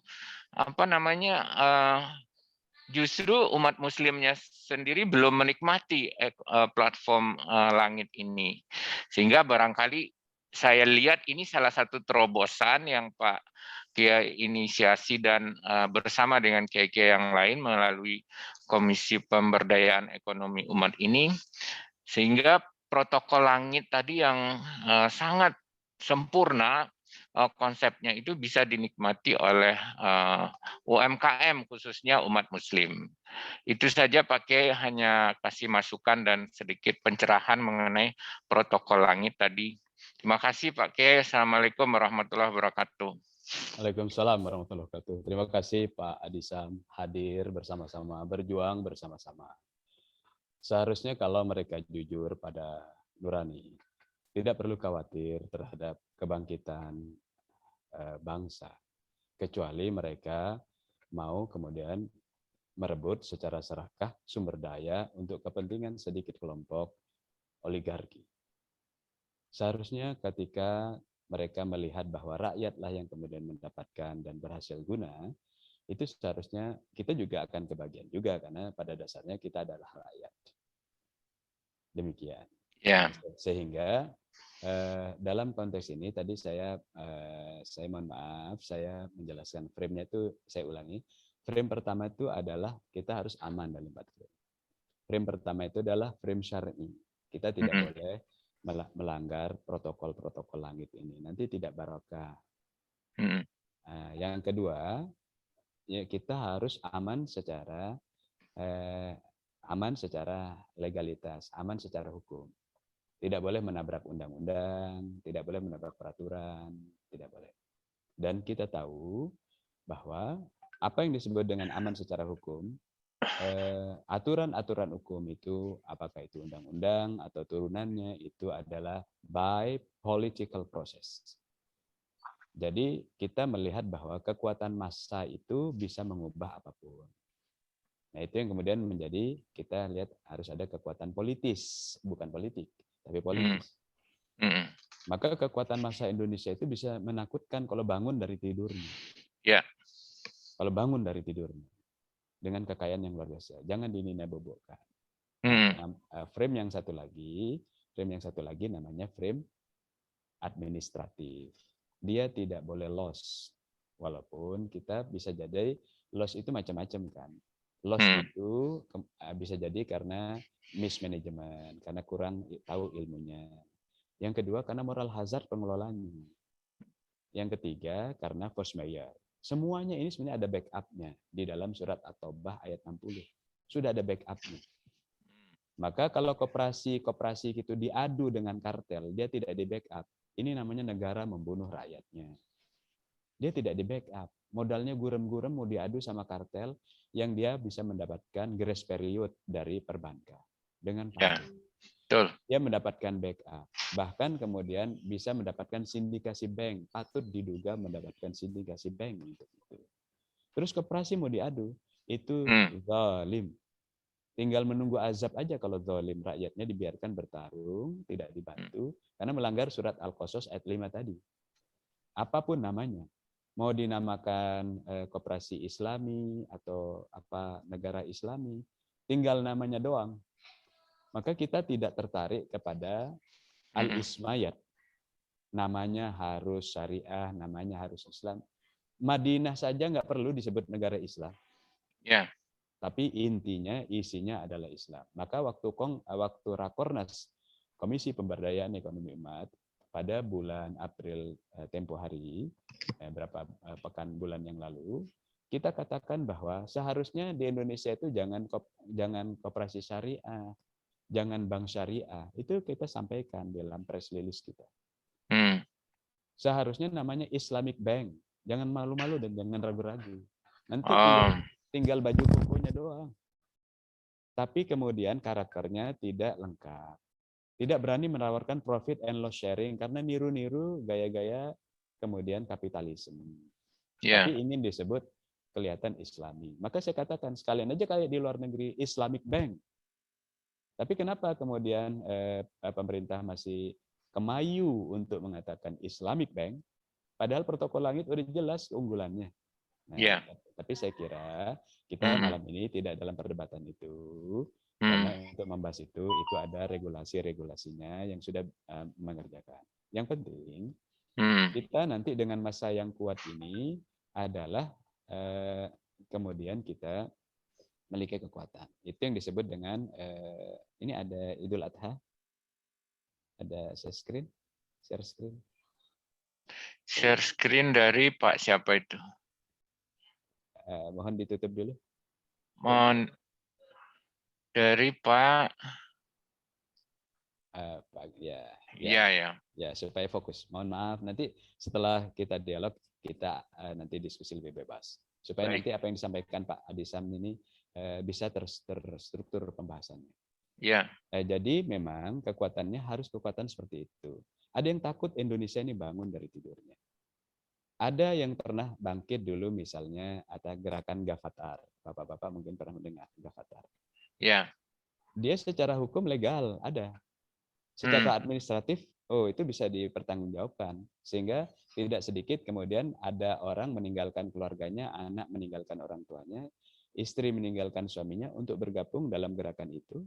Lalu mereka membuat teritori-teritori untuk pertanian sendiri dan sebagainya. Hal semacam ini juga pernah terjadi dengan Darul Arkom dulu, waktu kita masih di sekolah SMA. Darul Arkom. Ya. Pernah Betul. di Indonesia itu. Betul, Ya. Pak Kiai. Ya. Ya. Karena itulah kemudian kita harus membuat pengamanan 4 frame. Kalau Gavatar secara syar'i bermasalah. Karena kemudian dia menggabung-gabung agama tuh namanya Abraham, agama Abraham kan. Ya. Ada masalah. Secara legalitas nggak masalah, secara administratif bagus. Tapi secara politis dia tidak kuat. Kenapa tidak kuat? Dia gampang diberangus. Betul. Nah, itu namanya tidak kuat secara politis. Ya. Nah, kita Darul Arkom juga begitu. Secara syar'i walaupun ada yang mengatakan itu ada masalah sedikit karena berasal dari mimpi imamnya itu. Itu tidak masalah karena dia menggunakan protokol langit. Lalu kemudian secara hukum dia ada yang kuat, ada yang enggak. Kan itu berpecah-pecah. Lalu kemudian secara administratif, ini kemudian untuk anggotanya tidak terbuka. Tapi it's okay, ada. Tapi secara politis gampang diberangus. Maka itu namanya tidak kuat secara politis. Nah, tentu saja oleh pertarungan politis itu ada giumnya adalah kekuatan massa.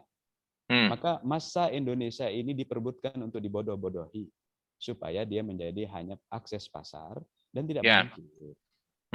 Maka oleh karenanya gerakan bersama ini memang tidak mudah karena kita berharap belief dan trust dari masyarakat. Karena mereka yang sudah menamakan koperasi syariah, gerakan syariah dan sebagainya, kemudian ada yang kemudian pilot, tutup, lari, ngemplang dan sebagainya. Na'udzubillahi min dzalik. Nah, pembelajaran itu silakan. Ketika frame-nya sudah aman, frame syar'i, frame hukum, frame administratif dan frame politis, maka kemudian lukisannya silahkan. Mau lukisannya abstrak, mau gaya surrealis, yang penting jangan nabrak pagar. Jangan nabrak administratif, jangan nabrak syar'i, jangan nabrak hukum, jangan nabrak panggung-panggung politis. Oleh karena dalam konteks politis ini kita harus banyak merangkul. Itu yang disebut aliansi strategis. Dengan pesantren-pesantren, dengan masjid-masjid, dengan gereja, dengan karena ada tempat di Indonesia yang kemudian tidak ada masjidnya, misalnya sedikit masjidnya. Ada kemudian pura di Bali dan sebagainya. Kita merangkul, mencari titik temu. Apa titik temu? Founding Fathers dulu mendirikan kekuatan itu membagi-bagi sumber daya alam buat bersama. Ekonomi. Kalau kita bisa melakukan dialektika ini, maka kemudian kita tidak akan disebut sebagai orang-orang yang berjuang secara syariah, tapi puritan dan tidak bisa menjelaskan bahasa-bahasa kenegarawanan. Saatnya kita datang sekarang ketika rakyat membutuhkan solusi atas masalah-masalah pandemi yang sudah menerjang pada sosial dan menuju kepada crowded masalah politik. Saya kira hal semacam itu dilakukan. Kalau boleh saya share screen ini Pak Agung supaya menjelaskan kepada kawan-kawan semuanya tentang bentuk rekening koran kita. Ya, silakan Pak Kiai. Oke. Apa sudah terlihat belum? Belum ya? Belum. Ya. Ini yang saya sebut dengan rekening koran. Rekening koran ini sudah diuji coba tahun 2019 sudah dicoba dan sebagainya. Jadi, ketika kita membuat koperasi yang memang mengajak orang berjamaah, bukan sekadar mengajarkan orang tentang kapitalisme dan kekuatan modal. Yang terjadi itu adalah perahu Nabi Nuh. Perahu Nabi Nuh itu namanya jariyah. Inna lamma taghal ma'u hamalnakum fil jariyah.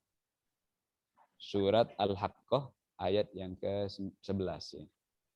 Ketika perahu gelombang itu sudah melimpas, kemudian orang sudah tenggelam, semuanya infrastruktur tenggelam, gunung yang akan didatangi Kan'an juga pun sudah dilibas karena sudah melimpas, namanya togolma.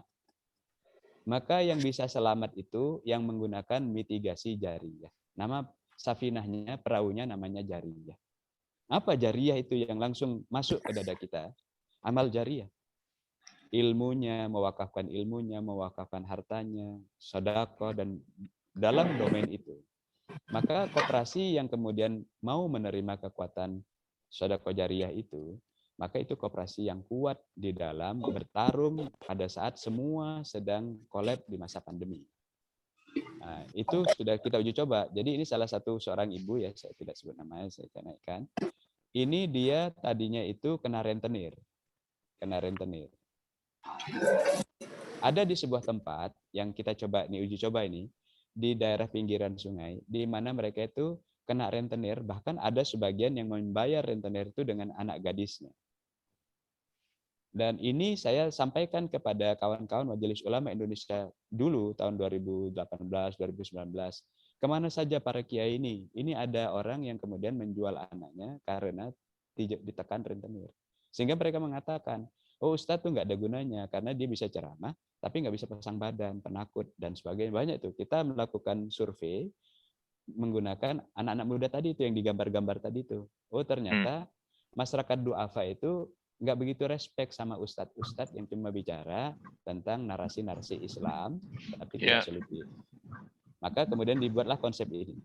Dulu, nah sekarang ini akan dipakai. Setelah diuji coba beberapa tahun. Sejak tahun 2006 kita uji coba nih sistem ini. Uji coba. Kita coba lagi dengan sistem Grameen Bank. Oh gagal, Grameen Bank hanya menguntungkan owner dari simpan pinjamnya. Rakyatnya tidak jadi konglomerat. Ubah lagi. Nah, maka kemudian kita menggunakan supaya aman secara hukum ya menggunakan koperasi Undang-Undang 25 seperti kata Pak Zulfikri. Ada simpanan pokok. Kalau waktu undang-undang itu mau di judicial review diubah ke 17, itu kan jadi iuran tuh. Ceritanya kan begitu kan. Jadi iuran-iuran nih. Akhirnya kembali lagi kepada Undang-Undang 25. Nah, maka simpanan pokok kita tidak besar-besarkan karena kita tidak bergantung kepada ini. Kita bergantung kepada sedekah. Yamhaqullahu riba yurbis sedekah, itu protokol langitnya. Allah akan menghancurkan sistem riba, portofolio riba, hitungan riba, mindset riba itu dengan sedekah. Surat 2 ayat 276. Maka simpanan pokok ini mereka bisa menyicil. Ini dulu. Merupakan tanda bergabung saja dan pembayarannya bisa dicicil. Mohon maaf, apakah bisa terlihat ini? Bisa pakai. Oke. Terima kasih. Baik. Jadi karena ini hanya simpanan untuk tanda bergabung saja, bahwa komit, bahwa mau kawin dengan kita, kira-kira begitu, mau bersama, dan bisa dicicil. Pada saat mereka belum selesai mencicilnya, karena mereka duafa, mereka datang bertemu ngaji, dapat sembako, kemudian mereka hanya bayar 5.000, kadang-kadang 1.000, kita layani. Nah, lalu tadinya terus ada simpanan wajib. Tadinya simpanan wajib nggak bisa nyimpan bulan ini. Oh ya udah kita pekanan aja, nggak bisa nyimpan, nggak apa-apa. Itu hanya karena tanda setia pada kegiatan kita aja. Simpanan wajib itu diisi oleh mereka. Maka ada yang ngisi, kadang-kadang ada yang enggak. Ini yang gambar ini. Ini tadinya ngisi simpanan wajibnya cuma 500 perak. Ketika ketemu, saya punya segini, ayo bergabung. Yang penting Anda mau merapat kepada protokol langit. Pasti walladzina jahadu fina lanahdiyannahum subulana. Kalau kalian datang kepada bernolong perjuangan di jalan Allah, kata Allah, nanti kalian akan ditolong. Chapter rumah terlemah pada closing statement-nya, surat Al-Ankabut. Akhirnya mereka kemudian satu pekan bisa 10.000. Ini dari 500 perak. Kita nggak butuh ini. Nah, maka kita tidak melakukan, memutar simpanan sukarela karena kita tidak berbasis putaran uang di atas uang. Kita bukan mengajak rakyat hanya berputar di bawah moneter, sementara industri real mereka nggak ada. Maka simpanan sukarela ya kita nggak aktifkan. Karena simpanan sukarela itu ribet. Naruhnya sedikit, besok udah diambil. gitu. Ya udah simpan aja ke kawan-kawan di bank dan sebagainya. Nanti kalau sudah kita kuat, nah kita di banknya juga, nanti kita akan bikin bank juga, perbankan juga, perbankan syariah atau Islamic Bank. Itu roadmap yang ada di dalam. Maka ketika mereka baru menjadi anggota dan kemudian mereka teredukasi, mereka menjadi amil, menjelaskan tentang mengajak orang lain bergabung menjadi donatur. Itu yang tadi dibicarakan oleh Pak Kahar. Ya. Jadi kita tidak ada baitul mal memang. Tidak menyebut bahasa itu. Tidak menyebut BMT sama sekali. Karena sementara ini BMT itu image orang itu simpan pinjam. Maka kita menghindari kata supaya image orang ini bukan koperasi yang ngajarin mereka pinjam-pinjam, simpan-simpan, nanti koperasinya berjaya, mereka hanya menjadi tempat lending saja. Lalu mereka mendapatkan free labor diambil. Mereka ketika berkembang menjadi fasilitator, bisa mengajarin yang lain, dikasih. Ada bantuan sosial, dikasih bantuan. Pengobatan, yang tadi ada fotonya tuh, dikasih, diambil. Ada debit uang pengobatan, diambil sama mereka.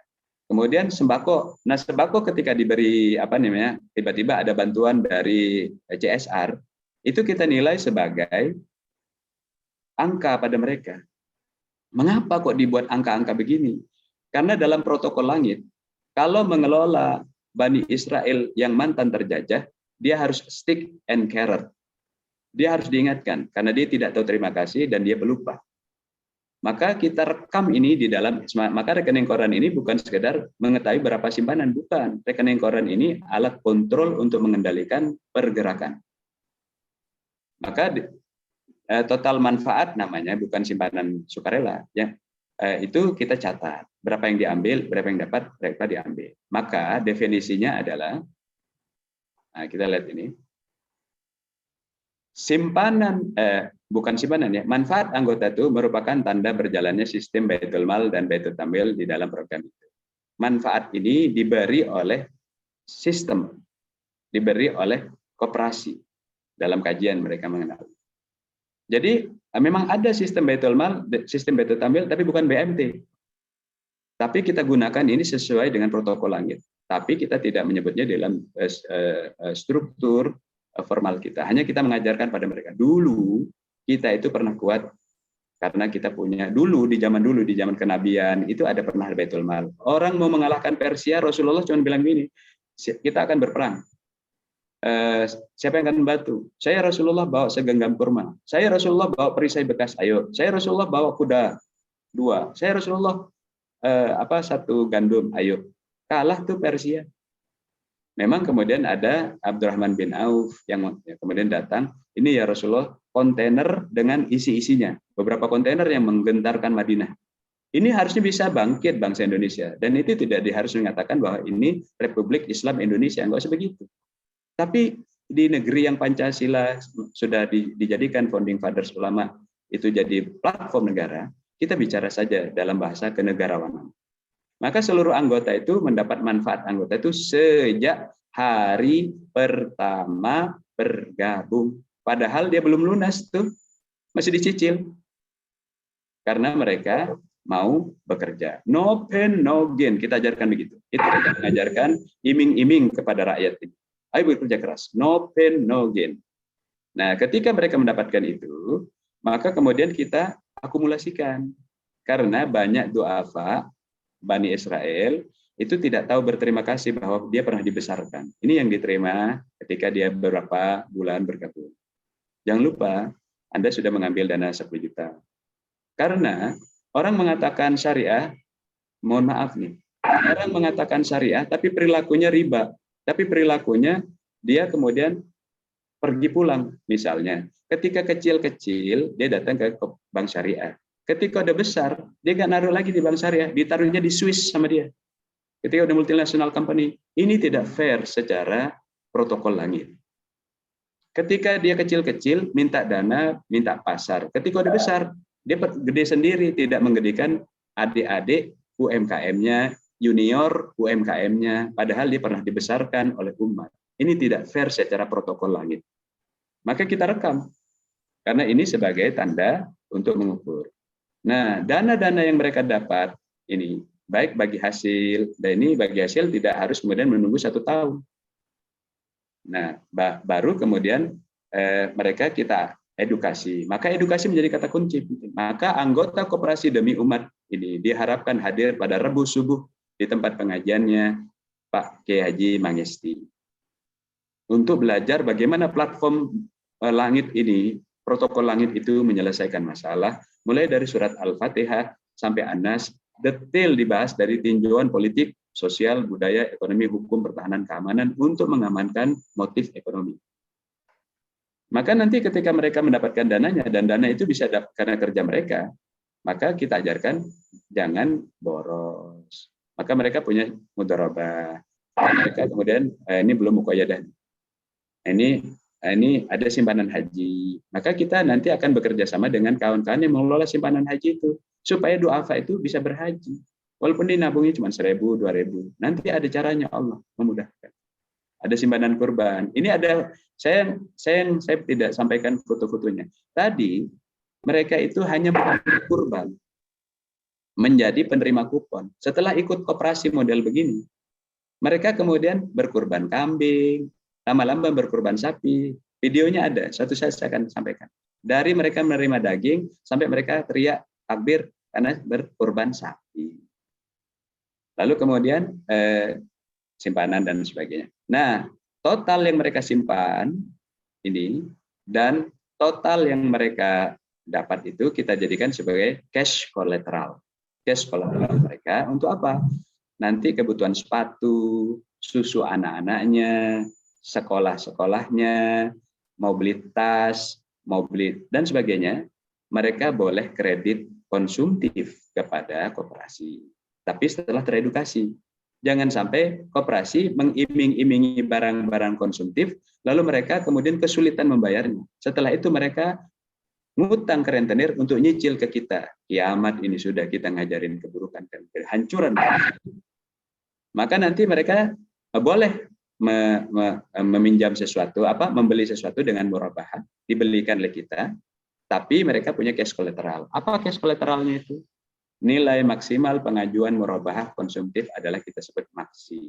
Ada 50% dari simpanan pokok, plus total simpanan wajib, plus total simpanan berjangka. Karena ada yang kita bantu, mereka ambil secara cash. Nah, ansuran dilakukan setiap pekan pada saat ngaji, pada saat ketemu. Jadi kita ketika menerima angsuran itu bukan kemudian untuk mendapatkan mata semata dari mereka, karena kita memutar uang di atas uang, tidak. Mereka itu mengansur karena mereka sudah mampu dan mereka sudah punya cash collateral cash di koperasi. Baru kemudian kita mengajarkan mereka belajar berhutang dalam tanda kutip dengan konsep murabah. Ini yang akan kita lakukan nanti. Maka Pak Prof. Tamsil, maka kita akan melakukan training for trainer untuk bisa menjelaskan ini tentang bagaimana sebenarnya koperasi itu bisa kuat dan kita kalahkan nanti di International Cooperative Alliance itu bahwa dengan protokol langit, dengan kebersahajaan, dengan bersama rakyat miskin, kita bisa hebat di negeri yang kaya raya ini. Wallahu a'lam. Baik. Terima kasih Pak Kiai. Makasih Pak Kiai. Silakan. Satu lagi yang sudah rekan ini Pak Uus terus Siman ya. Silakan Pak Uus Siman. Yeah. Siap. Mohon izin opken Pak Kiai. Silakan. Ya, Assalamualaikum warahmatullahi wabarakatuh. Pertama, terima kasih kepada moderator atas kesempatannya. Yang kedua, salam kenal dan silaturahimnya Pak Kiai. Apa yang sudah disampaikan, presentasi Pak Kiai sangat luar biasa, bisa mensihir dan memotivasi kami, memberikan dorongan kami untuk selekasnya mudah-mudahan bisa bergabung bersama Koperasi Pemberdayaan Umat Islam yang Pak Kiai dan tim gagas sangat luar biasa. Mohon izin saya Ursus Timan dari Desa Pangalengan, Kecamatan Pangalengan, Kabupaten Bandung, Jawa Barat. Kebetulan baru kali ini saya bisa gabung dalam forum ini dan baru ada undangannya pada episode ke-12 ini. Kebetulan kita mengelola sebuah pesantren Pak Kiai di Pangalengan tepatnya di Jalan Situ Cilenca. Pesantren kami itu berdiri pada tahun 90, artinya sudah puluhan tahun tentunya berdiri, dan potensi kami tentunya satu, lahan 3 hektar, kemudian alumni sekitar 10.000 orang, saat ini santri kurang lebih 1.000 gitu ya. Kemudian pengelola sekitar 80 orang ataupun 70 orang. Nah, kemudian ketika dihadapkan COVID-19 ini, asatid itu kan biasa konsentrasinya di kitab kuning dan sebagainya, kemudian ceramah dan khutbah dan sebagainya. Artinya pesantren pemikiran kami lebih kepada tarbiyah pendidikan. Nah, kemudian ada rekan-rekan yang memberikan mindset bahwa sesungguhnya adalah pesantren bukan hanya untuk pendidikan saja, tetapi ada semacam lembaga pemberdayaan, khususnya adalah lembaga pemberdayaan ekonomi. Cuman terkait lembaga pemberdayaan ekonomi, kami ini masih awam dalam tataran apakah bentuknya seperti apa ya. Nah, tadi kan Pak Kiai sampaikan ada namanya koperasi primer. Nah, kemudian kami ada informasi bahwa kalau koperasi di Kabupaten Bandung itu ada yang namanya koperasi produsen, koperasi konsumen, koperasi pemasaran, dan koperasi jasa gitu ya. Nah, ingin sebetulnya menanyakan sebetulnya koperasi primer itu apakah lebih kepada produsen dan sebagainya. Itu yang pertama Pak Kiai. Kemudian yang kedua, tadi terkait bahwa koperasi pemberdayaan ini salah satu yang akan diunggulkan adalah terkait bagaimana menghimpun grosis dan nasional. Nah, tentunya kami sangat bergembira kalau sekiranya itu bisa terwujud, dan boleh jadi kami salah satu buyer ataupun konsumen terhadap koperasi pemberdayaan umat yang Pak Kiai gagas. Kalau itu diizinkan, kalaulah diizinkan, pola mekanismenya seperti apa sekiranya pesantren kami ataupun anggota kami ataupun masyarakat yang tergabung di Kecamatan Pangalian bisa bergabung dengan koperasi pemberdayaan umat.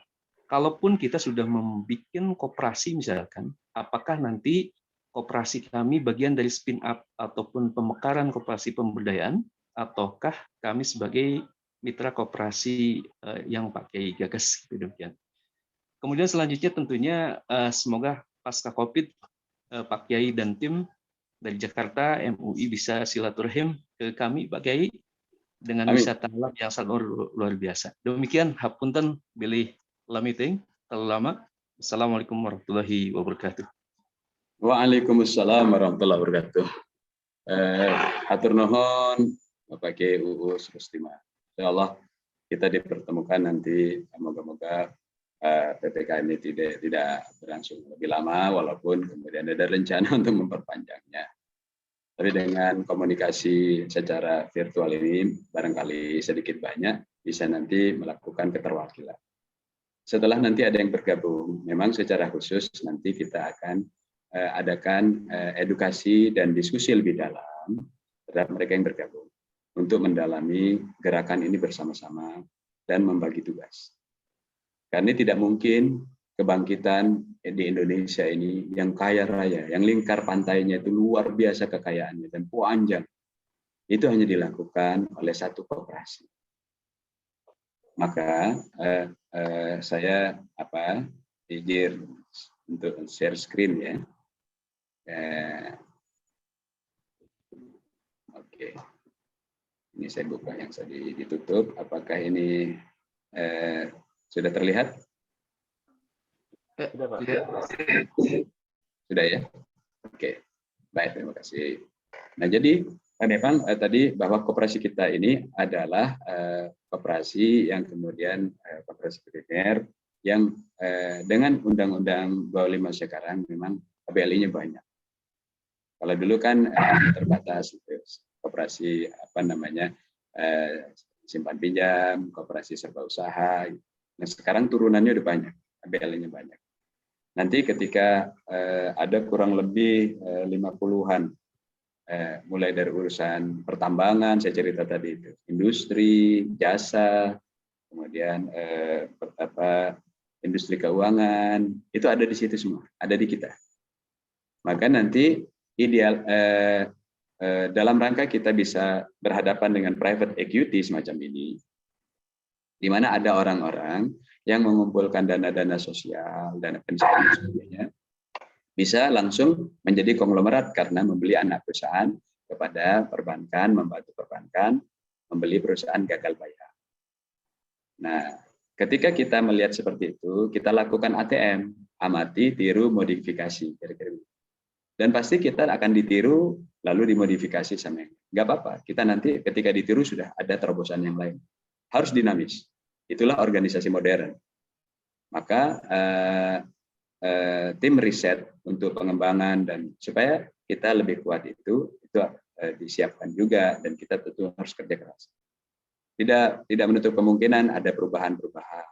Yang nggak boleh berubah cuma Al-Quran, yang lain nggak boleh berubah. Undang-undang saja di amandemen, apalagi cuma anggaran dasar. Tentu saja dengan niat keberpihakan kepada rakyat. Maka nanti dari putaran seperti ini ada moneternya, ada sektor real, ada sektor jasa. Kita berharap ini bukan koperasi satu-satunya, tapi kita ingin menjadi keteladanan di awal untuk menawarkan solusi. Wa ibadur rahmanil ladzina yamshuna 'alal ardi hauna wa idza khatabahumul jahiluna qalu salama.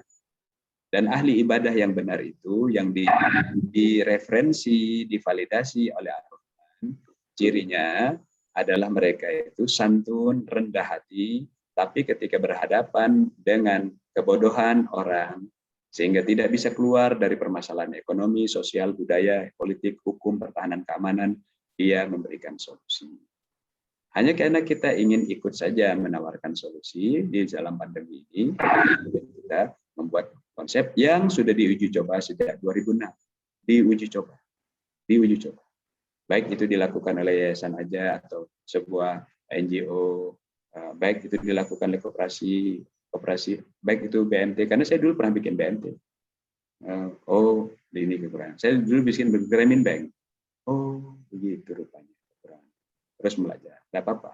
Nah, maka terjadilah konsep yang seperti ini dan kita sudah legalkan. Nah, maka seharusnya dengan kekuatan, saya gambar ini dulu aja.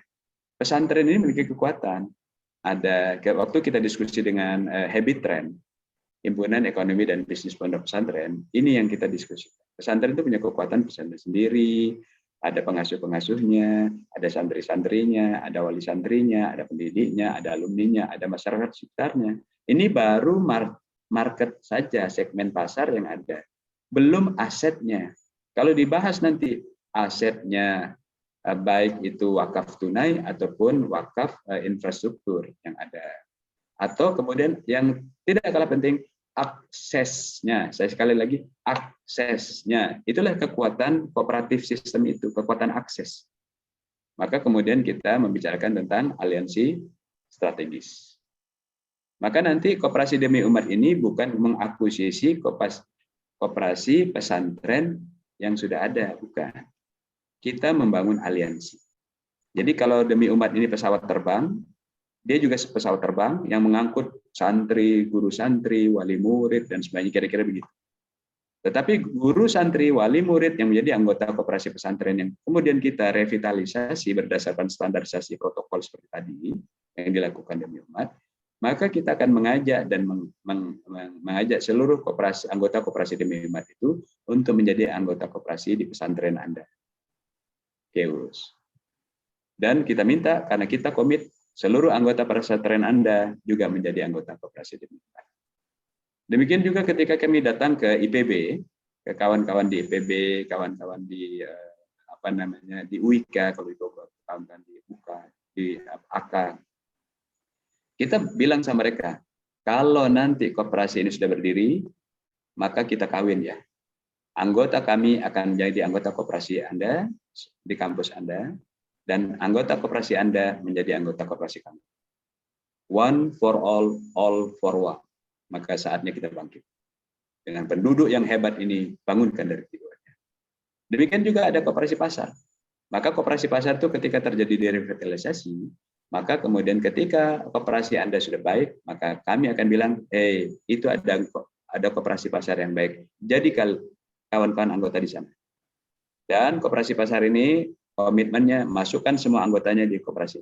Demikian koperasi pasar ini juga karena berteman dengan pesantren, maka koperasi pesantren Anda kita akan penuhi dengan anggota dari koperasi pasar. Anggota pesantren Anda kita akan ajak koperasi kampus tadi untuk mengisi menjadi anggota Anda. Anggota Anda juga harus mengisi pasar dan kampus. Maka ini tidak bisa digunting oleh kartel manapun. Wa'tasimu bihablillahi jami'an wa la tafarraqu. Maka kita menjadi kekuatan. Jadi tidak ada kemudian kita melakukan aneksasi, penguasaan. Kita harus bersinergi. 1 tambah 1 bukan 2, tapi 1 tambah 1 jadi 100. Di sini kita kemudian akan memenuhi kebutuhan ini dengan pusat grosir nasional bersama. Dengan gudang-gudang yang 4.000 tadi. Ayo kita kelola bersama. Pasar kita nikmati bersama. Yang penting sama-sama. Nah, kira-kira gambarannya seperti itu. Sehingga kalau kemudian ada dana-dana sosial, terutamanya wakaf tunai.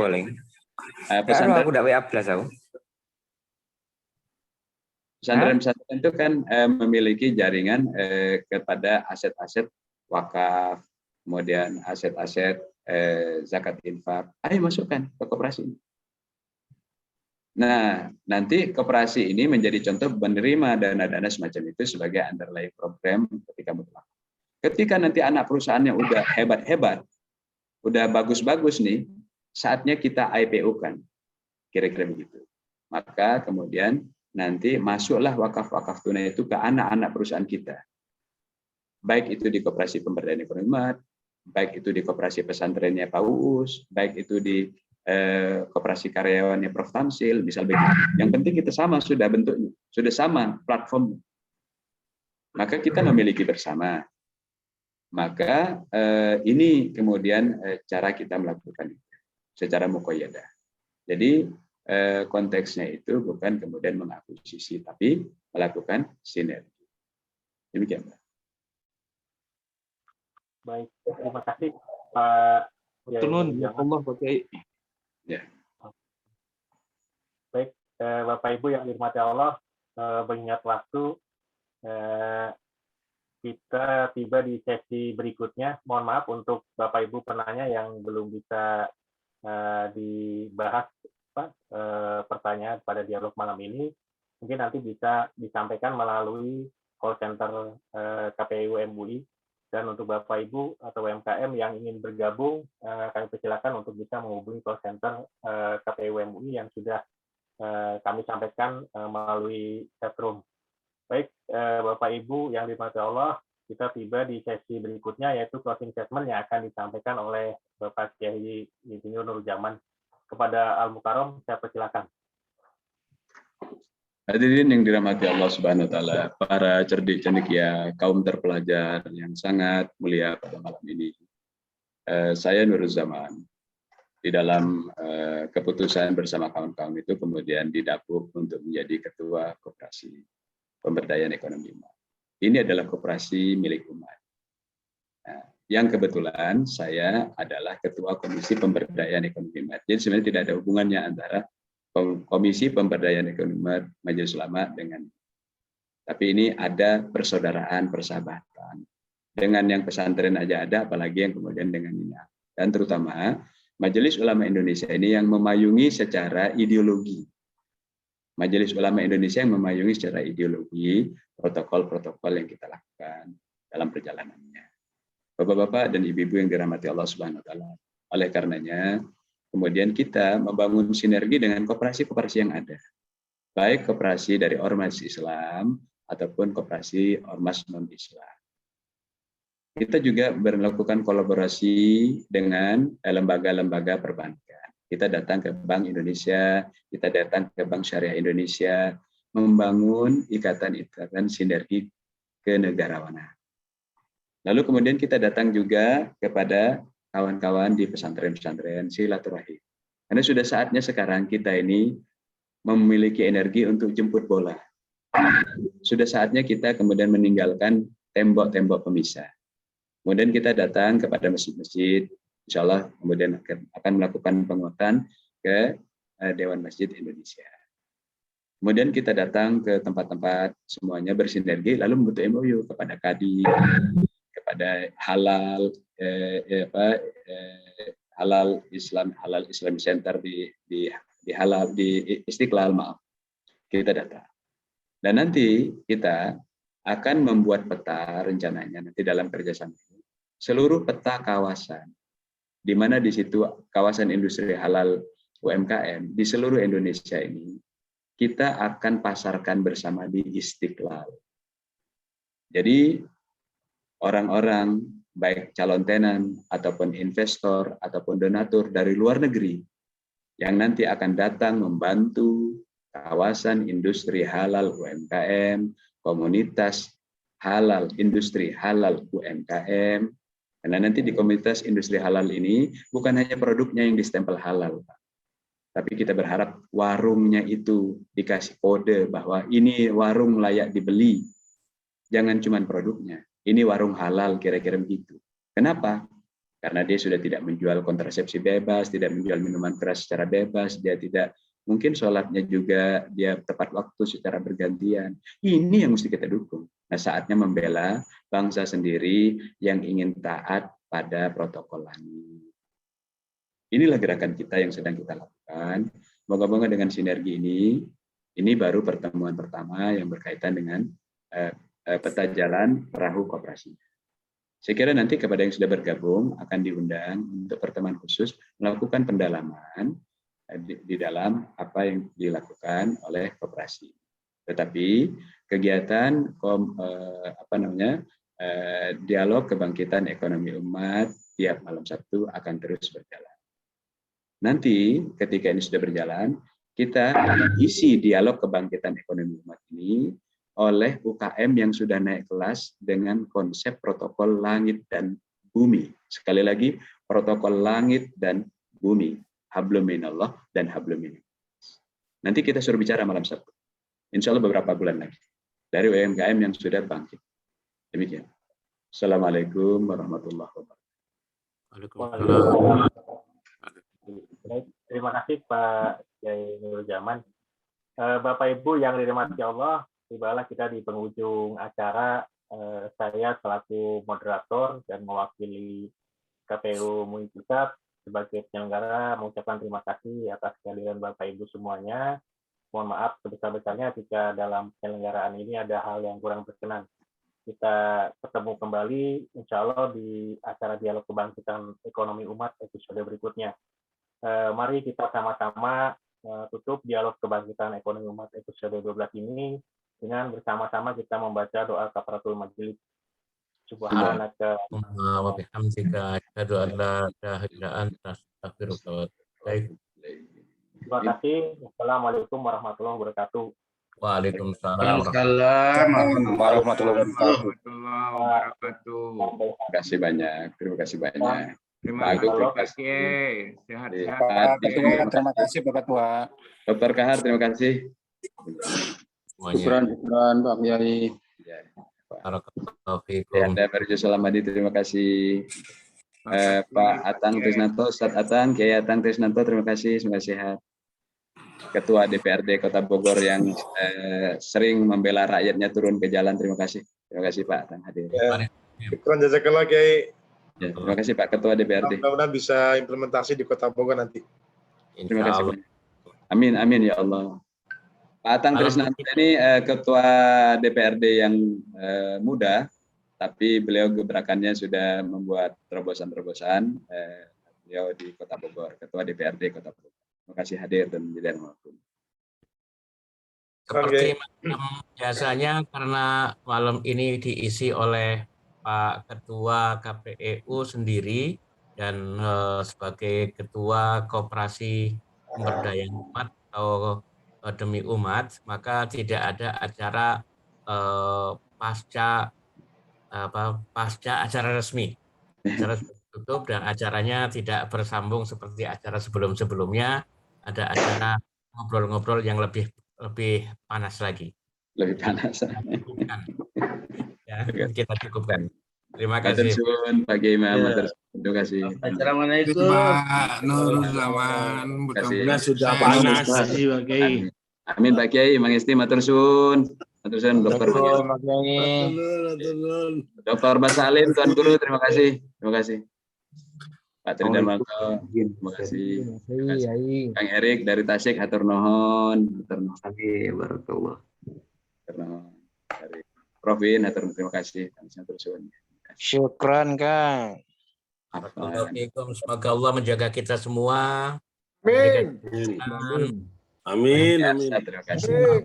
Oke. Amin. Amin. Terima kasih Pak Kiai. Pak Kiai. Ya amanal khaifin najjina mimma Pamit nakhaf. ya, Ya amanal khaifin salimna mimma nakhaf.